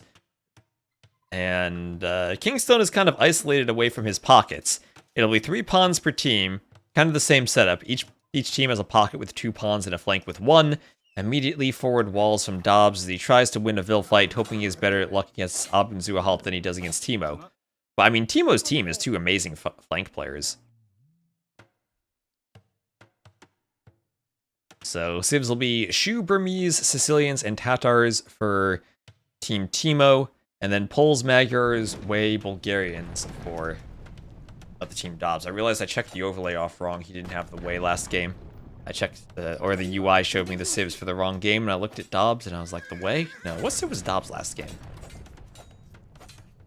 Oh, I'm completely forgetting. It's gonna bug me. Anyway, Vil fight out here. Yeah, killed so fast, I forget his civ. And big Vil fight, TeMo versus KingstoNe. The Pole Vils heal, but only in the Feudal Age. So if you're still Vil fighting by the time you hit Feudal, the Poles will shine, but not so much in the Dark Age. Best Paladins are Sicilian Cavaliers with Halberg. Best Paladins are the Celt and Byzantine ones, because they come as a surprise.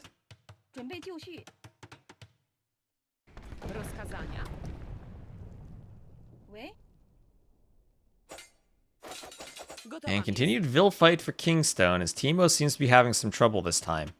And Dobbs, honestly, this is the most successful Dark Age we've had from Dobbs so far. It does get a wall up cleanly. Has to be careful in case Abu pushes. Things looking pretty clean for him there. If you look at the Vils, he hasn't really lost a Vil, not much idle time there. TeMo the one with idle time so far, and he's engaging in a big Vil fight. Still fighting with the scouts too, as a couple of Vils somewhat weakened to get pulled back for TeMo. Teuton Paladins are the worst Paladins? I think it depends on the map. For Black Forest, I think they're fine, because you don't really rely on the speed as much. For maps like Arabia, then maybe. I guess it depends, right? Because if you don't have forward stables and your paladins have to run across the map, not having husbandry hurts a lot. But if you're fighting near your stables, it's not nearly as bad. It kind of depends on what you're doing with the paladins. Alright, so just lots and lots of idle time here. We're also going to have a bit of a Vil fight up the middle, as Abendzuhal will focus on walling here, and it will be against the pocket. So Dagao as the Magyar's pocket will be walling here. So pretty straight rolls, Halbonager for Bulgarians, Paladins for the Magyars, and pulls in the way trying to figure out how to play the flanks. And then plunking useless versus ranged units. Gotta go figure out what that civ was for Dobbs. Dobbs was Armenians in game 2. I will check that off on my overlay properly. There. Alright, so Vil fight continuing. And Scout goes down for TeMo.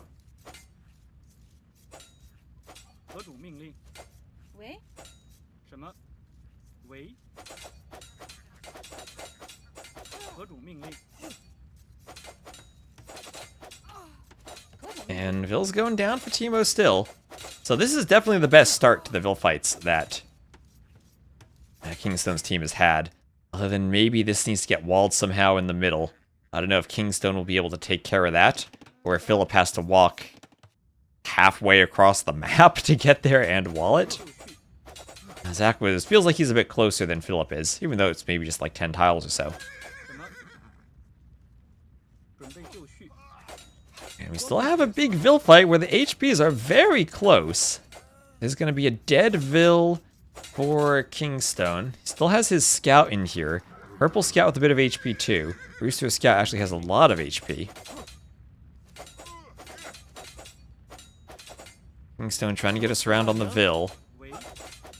Doesn't quite get it, trying to pull his weak ones back.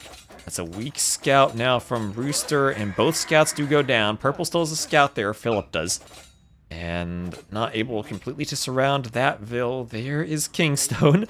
Both players just accruing idle time here. Now it's a minute 25 idle for TeMo, only 1 minute for KingstoNe. 2 and 2 both on the Vil kills. So I'm Xing here, as Dagao may be afraid of the super forward walls from Abu.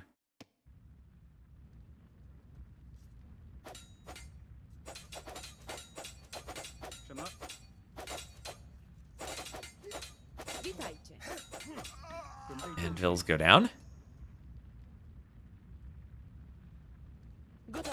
Celts really go Paladins. The Celt Paladin as a surprise against hand cannoneers when your opponent hasn't teched into halbs. That can work.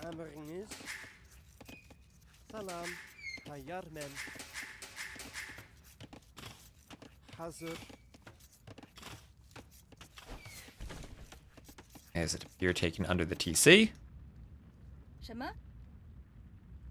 Bill's now coming back for KingstoNe, who has kept this area wide open. Did one not just go Onager? Well, if they're a bombard cannon along with the hand cannoneers. I've seen that used a couple of times. That you have someone going hand cannoneer bombard cannon against kind of the expectation of like Onager infantry from the Celts. And then you surprise them with Paladins. So one Vil down for KingstoNe as the Vils continue fighting.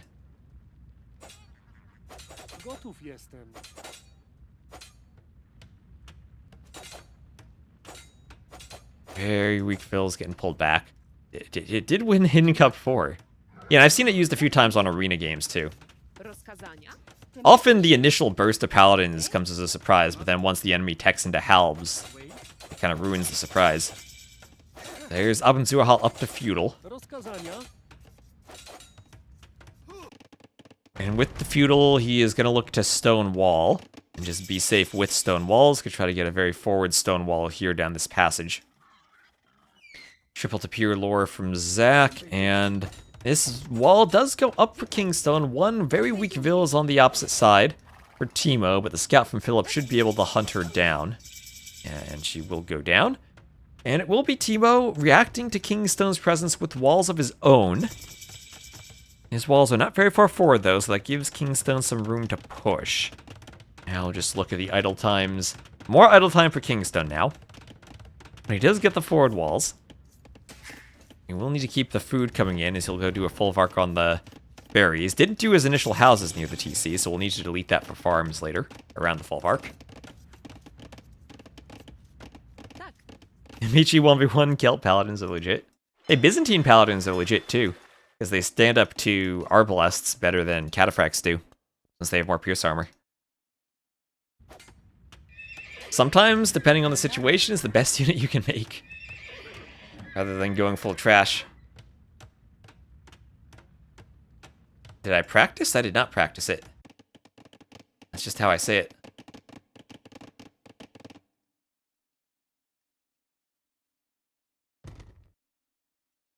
Okay.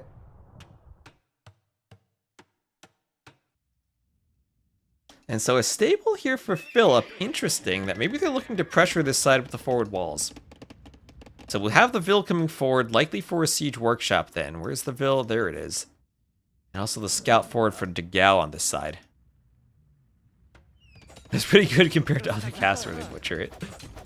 So a couple of diagonal gates there for TeMo to try to batter his way through the walls, but we'll have KingstoNe reacting with walling. Needs to realize he's not walled, and that Vil almost pathfinds to a spot where she would have walled herself in. But the walls are a bit more forward for TeMo now. They'll go for a forward lumber camp. He is still in the Dark Age. KingstoNe also in the Dark Age, both of them investing into this Dark Age. And that's why I'm looking for where is the Onager or the Workshop Vil forward? There it is, yeah. Looking for a workshop, and we'll probably see the same there from Zach as he's adding in a barracks and a stable too. As the then Tatars against Bulgarians. So Gilnet's there also for Philip. As they didn't have to Gao take this pond, interestingly enough.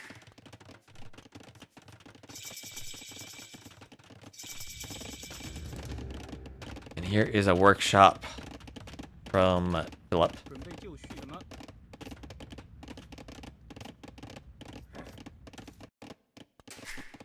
Here's a TC from Degao.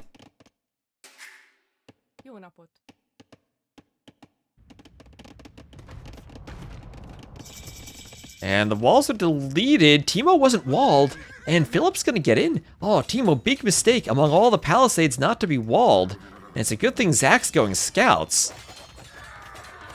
But this initial fight should be better for the light cav. The Vil's trying to get involved. And that's just gonna idle Vils if they have to give chase. Yeah, I don't think there is a proper pronunciation, but it seems close, right? Burgundian Paladins only miss Bloodlines? I believe so, but I mean, Bloodlines is a big upgrade.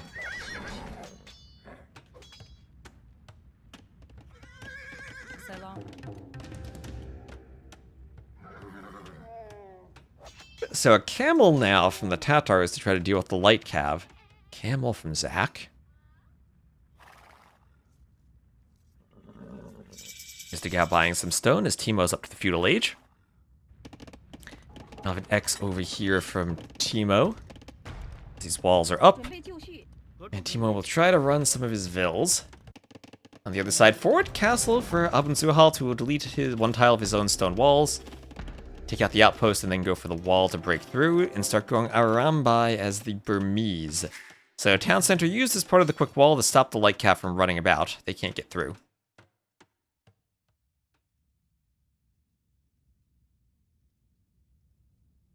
Yeah, UE could mean the U umlaut. I don't think... at least I'm not familiar with any case where there would be an umlaut over the U either.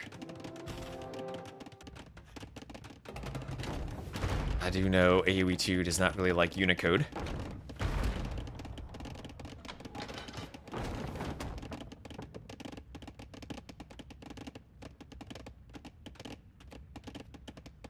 Yeah, but I think, dude, I think the question is the E that gets slipped in. Oh, it's Swiss German. Oh, okay. God, I don't know any Swiss German. Okay, nice shot on the pikeman to protect the light cav. The knights are in. Camel needs to protect the mangonel. And it looks like the mangonel will go down. As Philip now making Bulgarian Knights. 2 TCs for him, and 2 TCs also for Zach. Both doing what they can to add cavalry from stables. But in that matchup, the camels should prevail over the Knights. And it'll be about how much can the flanks add to deal with the camels, but usually not as much as the pockets, since the flanks are still feudal. Both of them up to castle, not too far apart. TeMo is the shoe. I mean, they're kind of an archer civ.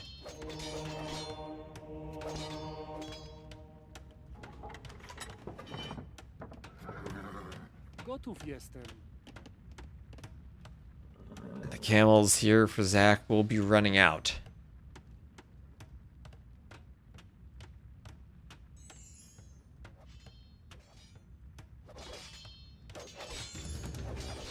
Some more mangonels for Zach, but this is a lot of pressure, and I think TeMo is in trouble. I think he's in trouble, because I think that KingstoNe will have enough pikemen here as the flank to protect everything that Philip wants to do as the pocket.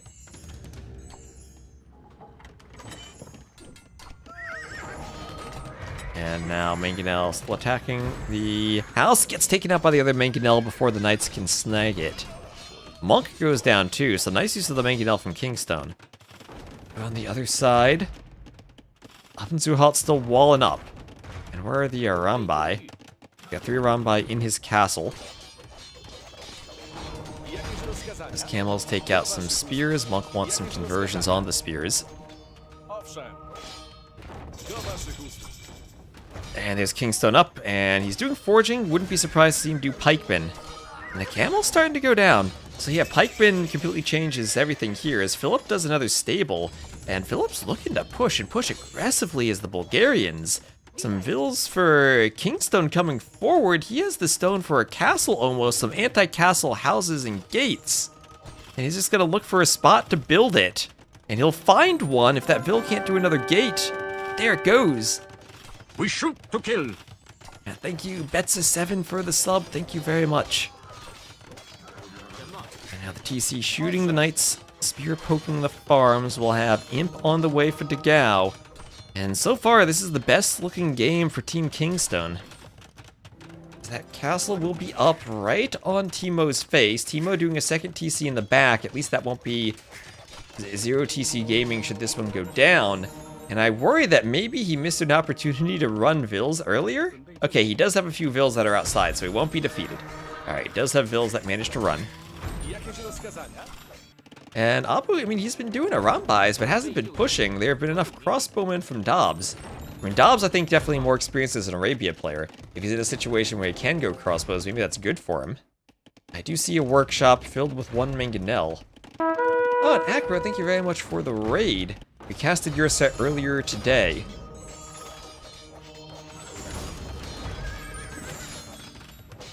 Thank you so much for the raid. Here we're just finishing up the final game of TeMo versus KingstoNe, and KingstoNe's team with a pretty good push into TeMo's base. Monk defense now from the flank and the pocket. That might slow the push down just a bit. KingstoNe will try to get more forward walls. But this is the first game. Dobbs got a nice wall on the flank and didn't just collapse. So his team in the best position they've been in. However, Rooster's boom is insane. He has 154 vills with 50... He has 50 fishing ships and 104 vills as the Sicilians. So the Sicilians' pocket is about to go burr, as you'll get handcart on the way up to Imp. We have Imp for Abenzuhalt's 2. Imp for Dagao is the pocket, and what can the Magyars do against the Sicilians? Sicilians probably a Halb Oninger Civ, so whatever you do, whether it's a Cav opening or a Cav Archer opening, does feel kind of awkward either running into Halbs or running into Siege Oningers. Another TC up here to the north for Zach.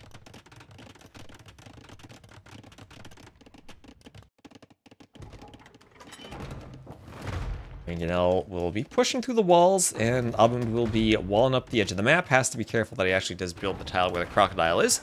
Adding in some markets, getting ready for a good trade line. We'll have to trade maybe from this forest of Zach's base to this forest of Abund's base. And the first starting TC of TeMo will go down.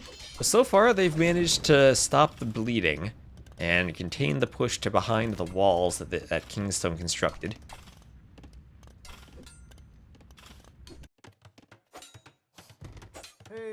Crocodile will go for the Outpost of Ville.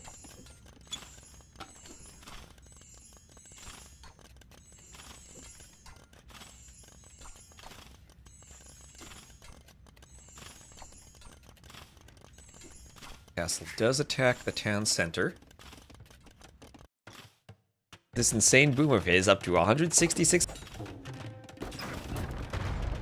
He needs to get through that house from Dobbs. Up F. Let me pause if I can. Are we back? Let me know whenever this is over. We'll keep going. On in seconds. All right. Yeah, we are a recorded game, so we can come back hopefully, and we won't miss anything. I'll give my internet a minute. I've complained endlessly to my ISP, and they have not done anything. I'll just give it a minute. Hopefully it comes back.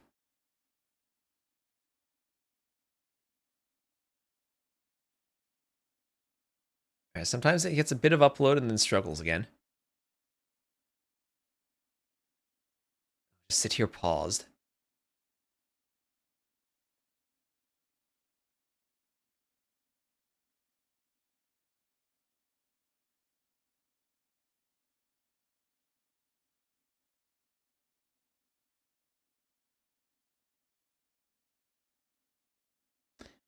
All right, are we back now? Okay, now press F5. Press F5 to pay respects. Let me just double check that YouTube's good too. And the great thing about Rex is that we can pause and hopefully it comes back. And give it OBS a moment to stabilize out.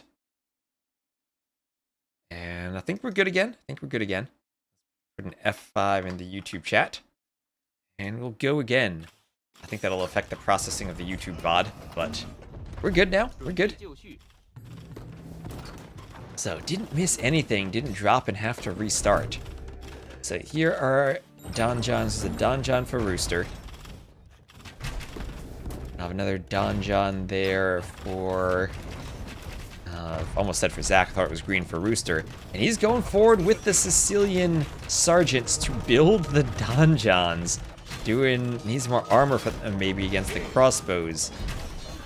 And for as well as KingstoNe's team did pushing initially, now they have to face the fully armed and operational Sicilians.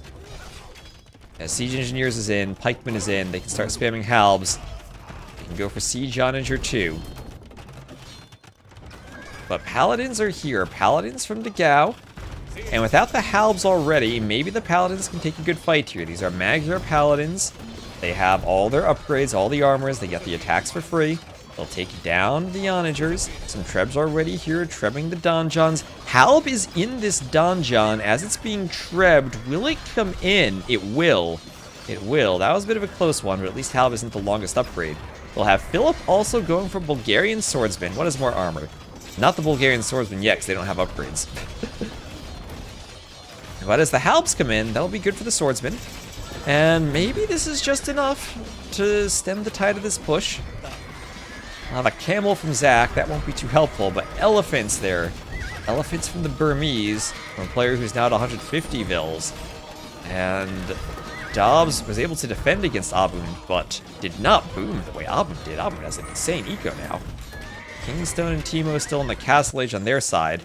And yeah, Philip might kill TeMo, but that's not going to do much if the other side does, because right now they don't have a great way to stop the elephants. You need the Burgundian player then to get Halbs, but then you're playing Halb Paladin against Halb Elephant. Well, Dobbs as the way can do Halbs, and that makes him useful. They can go maybe 2 or 3v2 on this side, and hope that KingstoNe can keep pushing the other and distract Zach. That might be an option for them. But TeMo's team does still have a score lead.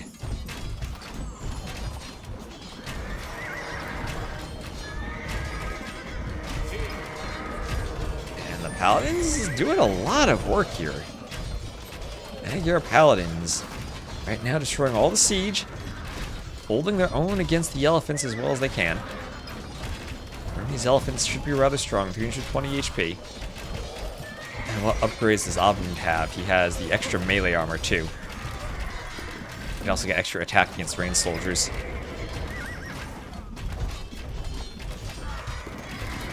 But so far, at least this is being held. And a bit of a traction treb fight on the right. Remember, traction trebs can cut too. If Dobbs ever has a way maybe to get Huiguang Cav or Tiger Cav and start raiding Abu's eco, could also get to the docks pretty easily. And it is still kind of 4v3. It is still 4v3. Now, the good thing for this team is that TeMo is dead. He's on 45 vills, everyone here over 100. KingstoNe will be the final player to go up to Imp. And we'll get some conversions on the elephants now. We'll get some Magyar battle elephants. The Halbs push forward for Dobbs. Mangonels will hit the Halbs. Trev will go for the Donjon.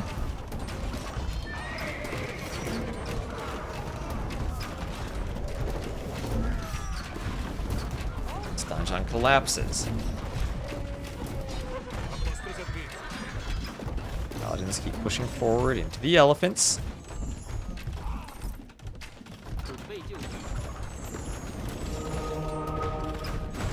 Let's go for the Donjon. Monks go for more conversions. How good will the monk micro be for the Gao? Got like 4 elephants there. Got more monks in the castle. Push continues, but it's not going all that fast. And KingstoNe closer to Imp, far better than TeMo will be contributing. He's got a lot of Warhulks and fire ships still. Where the heck does he have boats? Oh, what? How did... What? What is TeMo doing with a dock on this pond? How? What? How did that happen? How did he get a vill here? Oh wait, this is crazy. He has no population. He's gonna destroy all of the fishing ships here from Philip. Wait, I don't think Philip's noticed this. Oh my gosh, Philip's gonna lose everything. He doesn't have a single farm. Oh, he's realized now, and he's gonna add farms on the Reyes, but wow. That is crazy. Philip doesn't have any food. I guess that's the benefit of being... Oh, he's got it in both ponds. What the heck? Oh, that's the benefit of being blue when you're against a purple enemy. Alright, I'm thinking TeMo's dead. TeMo's the MVP. Wait, he's walled off the trade, almost. What happened here? Alright, so, that completely changes everything, as now this team completely has to restructure their boom and swap to a farming economy, and that's going to give TeMo more time to reboom himself and eventually contribute. As the Shu, he can just kind of boom up and go ARB, and even while he's booming, he can start making ARBs. And Abu sending stone to Rooster and everything else to TeMo. Yeah, Rooster could even start slinging TeMo too, give him some wood. The fact that TeMo has 0 on wood is probably not good, so that TC won't do much for him. Okay, the Hulks are out. They're finding the docks now for Philip. And the Cav Archers here cleaning this for KingstoNe, so both 4 docks have been cleared. That was crazy valuable, though.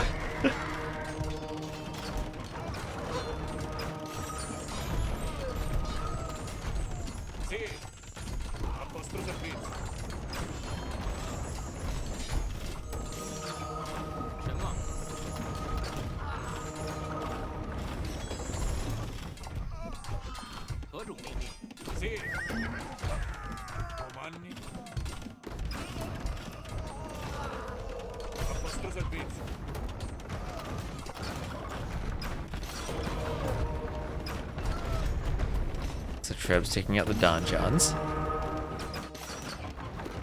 And this is pushing still. So despite losing a lot of fish, we at least still have 10 fishing ships for Philip. He can re-add fishing ships, honestly, rather than just going for farms. But farms are maybe the simpler thing if he has vills to transition. We will have a push. We will have a push on the right. I'm not sure who's pushing there. That's probably a cut from Rooster.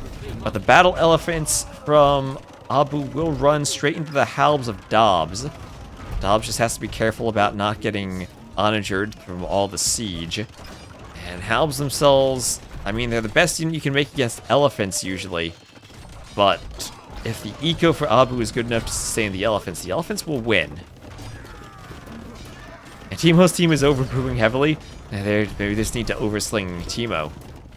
As this push continues, and TeMo's team still has the score lead. We have Siege Onager on the way for Phillips. They froze a couple of minutes. I know the feeling. My internet does that to me all the time.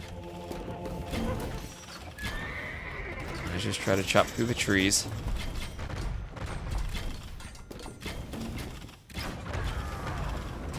Helps go down to the Onagers.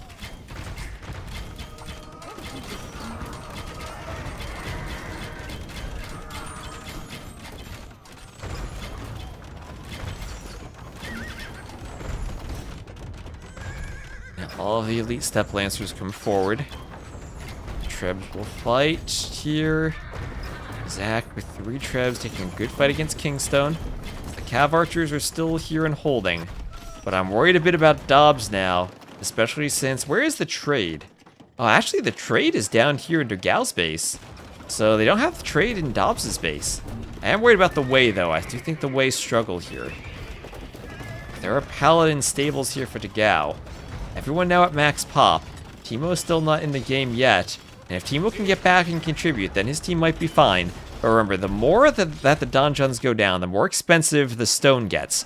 So check that. Only 166 gold, though, for stone. That's really cheap. That's still really cheap to buy stone.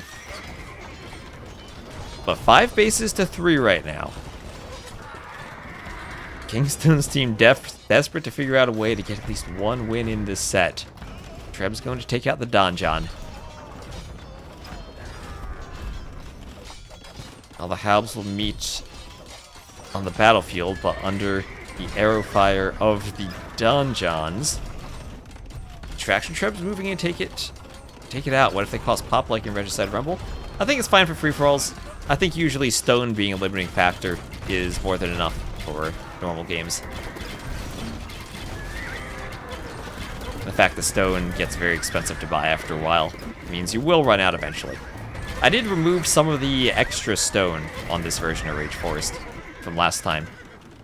So that does balance the stone a bit more than I think it was in the past. So we should see, I think, fewer towers or donjons, even though they are really strong. At least compared to the previous map. All the extra stones are now 2 tiles instead of 3.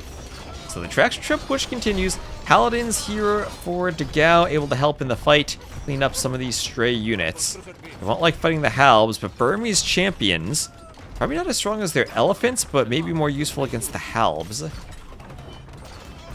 Zooster comes forward with more Siege Onagers. There's an X up the middle. That's a lot of Cav Archers there from KingstoNe as the poles.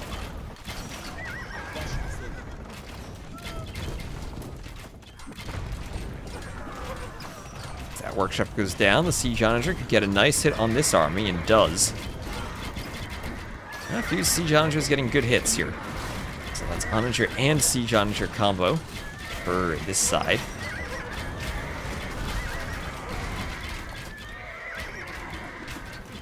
And so far, it's just holding, but here's TeMo back into the game. TeMo now making skirms against Cav Archers, making the best unit in the game. He can go Arbs, he can do armor, he can do conscription, he soon can do bolt magazine.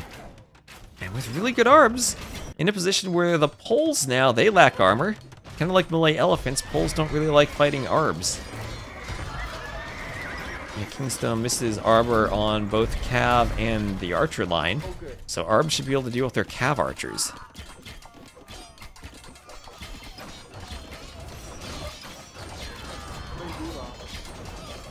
Treb's hitting all the Halbs.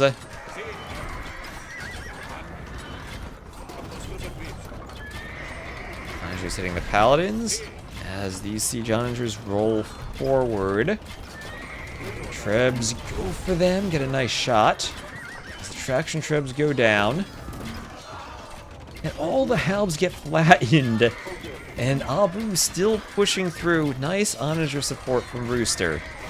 Market's being used like crazy, but it feels like over here with all of the skirms, now some fortified walls going up for TeMo. TeMo, who somehow managed to contribute by destroying all the fish, has gotten himself up to 97 vills. He can add trade now as the Arb Civ.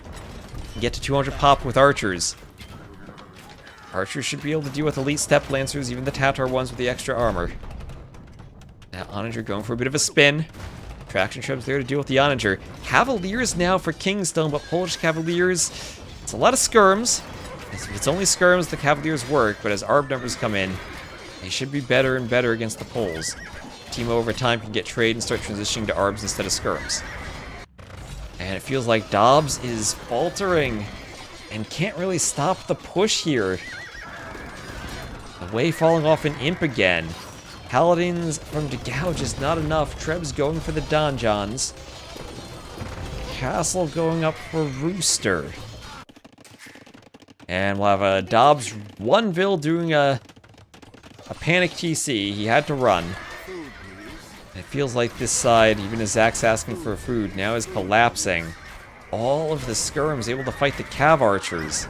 Onagers there, unable to get hits on the skirms. Good micro from TeMo to pull them back.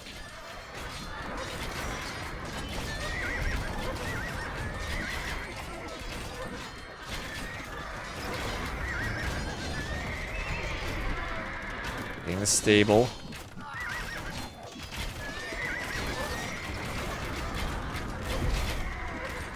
All the Cavaliers now, honestly, without the final armor, they're just running to their deaths at the hands of the skirms. Full upgrades now for TeMo. Still worried about trade over ARBs. But he can get enough skirms that he can hold this. Skirms will be okay against the halbs too. You can get a big Onager shot on the skirms. There we go. Onager still forward, gets more skirms.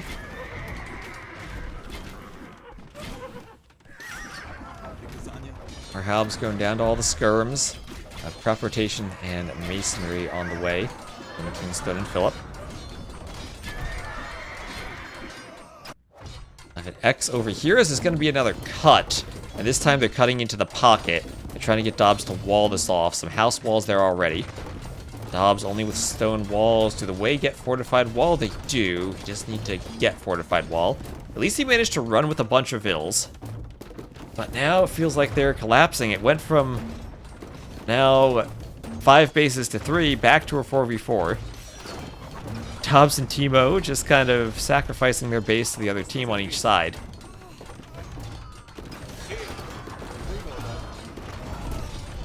Both players massacring halbs, regardless of which side they're on. Some good massive onagers there. Rooster might need to chop those forests so he can micro properly.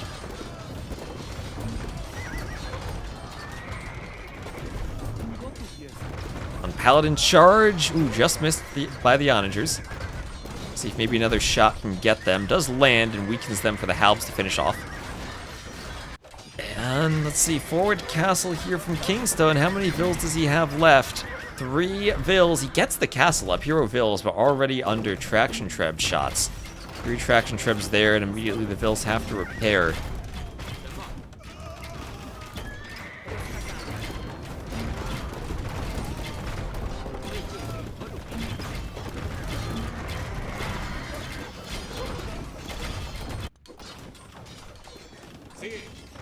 The halbs there hitting buildings from Dobbs. Dobbs has lost his initial base, a few vills in the corner.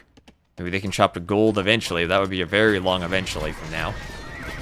Is this castle... Where's it even being hit from? Trebs everywhere. Actual trebs now from Zach. That castle down. And as the score lead increases, it feels like now that TeMo's back, and TeMo 12 trade needs a bit more murder holes in architecture. SR's there running down the siege onagers. What is Dobbs able to do militarily now? Only has 3 military. Dobbs no military. And only 5 military from Degao. Degao with only 4 paladins. They can't stop this push. They can't stop this. I think they're running out of resources now. 61 trade cards for Degao. But now his farming eco is going to start being disrupted. Their army count 200 to 80. Siege Onager is even able to destroy the castle. Wow, what a hold for TeMo's team, letting him get back into the game. Great sneak onto the fish. And there's Brigades for Philip. Remember, TeMo's team had to play with some substitutes when they lost that set against Tato. To be fair though, Tato did have Mem as a substitute on his team.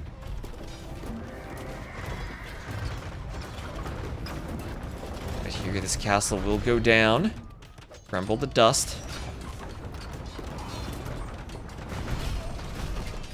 Almost dying to pure halb.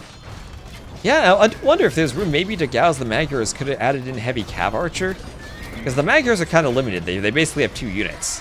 Maybe 3 if you count the Magyar Hussars, but they're less useful when you have trade. You get Paladins and they get recurve bow heavy cav archer. And if you keep the recurve bow away from the Onagers, and you somehow have Dobbs able to front line, that's one thing. And now he's going for them, but maybe a bit late. It takes a lot of micro not to get squashed by Onager shots, but he's able to micro there and take out a few siege Onagers. Sergeants do have quite a bit of pierce armor, but it is only 7. It's the same as a paladin. Don't think he's missing anything. On this side, it feels like they're getting pushed. And here it's basically just pure Skirm Hussar at this point as they're trying to get trade added in still. Zach, 45 trade cards. And there is Bolt Magazine, that's 16 trade cards for TeMo. Arb won't need as many trade cards as Cavalry would, so TeMo might soon be able to add a bit more trade in and then start going Arbs. Has a ton of wood he could sell too, and a ton of food he's floating as the shoe. He's just got Infinity Skirms queued as he's trying to queue more Arbs now.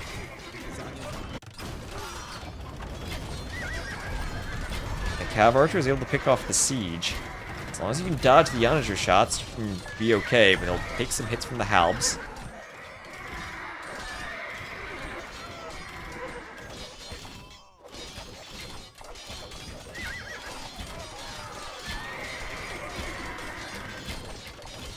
Two-handed swordsman taking down the Halbs. Trebs deploying here for Rooster. Trade carts run through. The trade is now underneath Donjon fire and surrounded by Halbs. As Rooster keeps pushing further into Dagau's base. These guard towers will go down. Here are the remaining markets. And all the trade was going to these markets. You can see it on the minimap running back and forth. They could try to move the trade down here, but I think these markets need to be deleted now.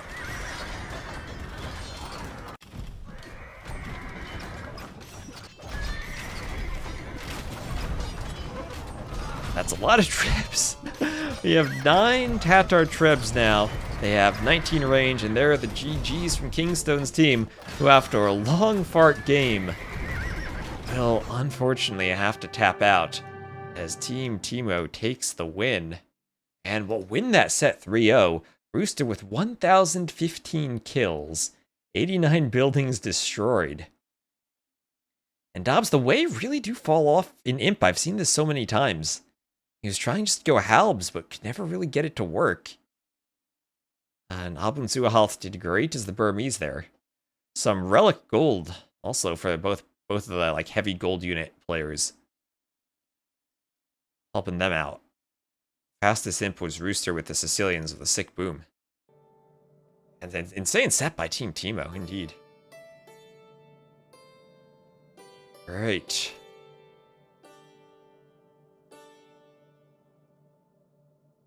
So where are we? Those are just easy wins to check off. Wins as easy as Regicide Rumble money. Oof. Alright. So, I'll get one set. It was Jordan versus Slam. They played earlier today. I think Jordan streamed his point of view. We will, I'll cast that during the week. Are they unable to get Tiger Cav and Trebs going? The thing is, Tiger Cav are a great Castle Age unit, but a horrible Imp unit. The advantage in Castle Age is all the Pierce armor they get, but since they missed the final armor upgrade, they don't really get additional Pierce armor in Imp. So they do kind of just die to Archer units, kind of, in Imp. And then you make them from castles, so they're not as easy to get to as Paladins. I've seen them tried several times, but I never really feel like they're all that strong. I decided Rumble money, not that easy. Oh boy, oh boy. Alright, also thank you everyone for the subs. We got so many Twitch subs today. I got 19 subs away from increasing the prize pool. That's Mingguang armor. It's only melee armor, right? It's not Pierce armor. So it's a bit weird to use them. Anyway, thank you so much for watching. We will cast Jordan versus Slam at some point during the week. We've casted about 7.5 hours total today. So thank you so much. We'll find someone on Twitch to raid. and I will see you tomorrow.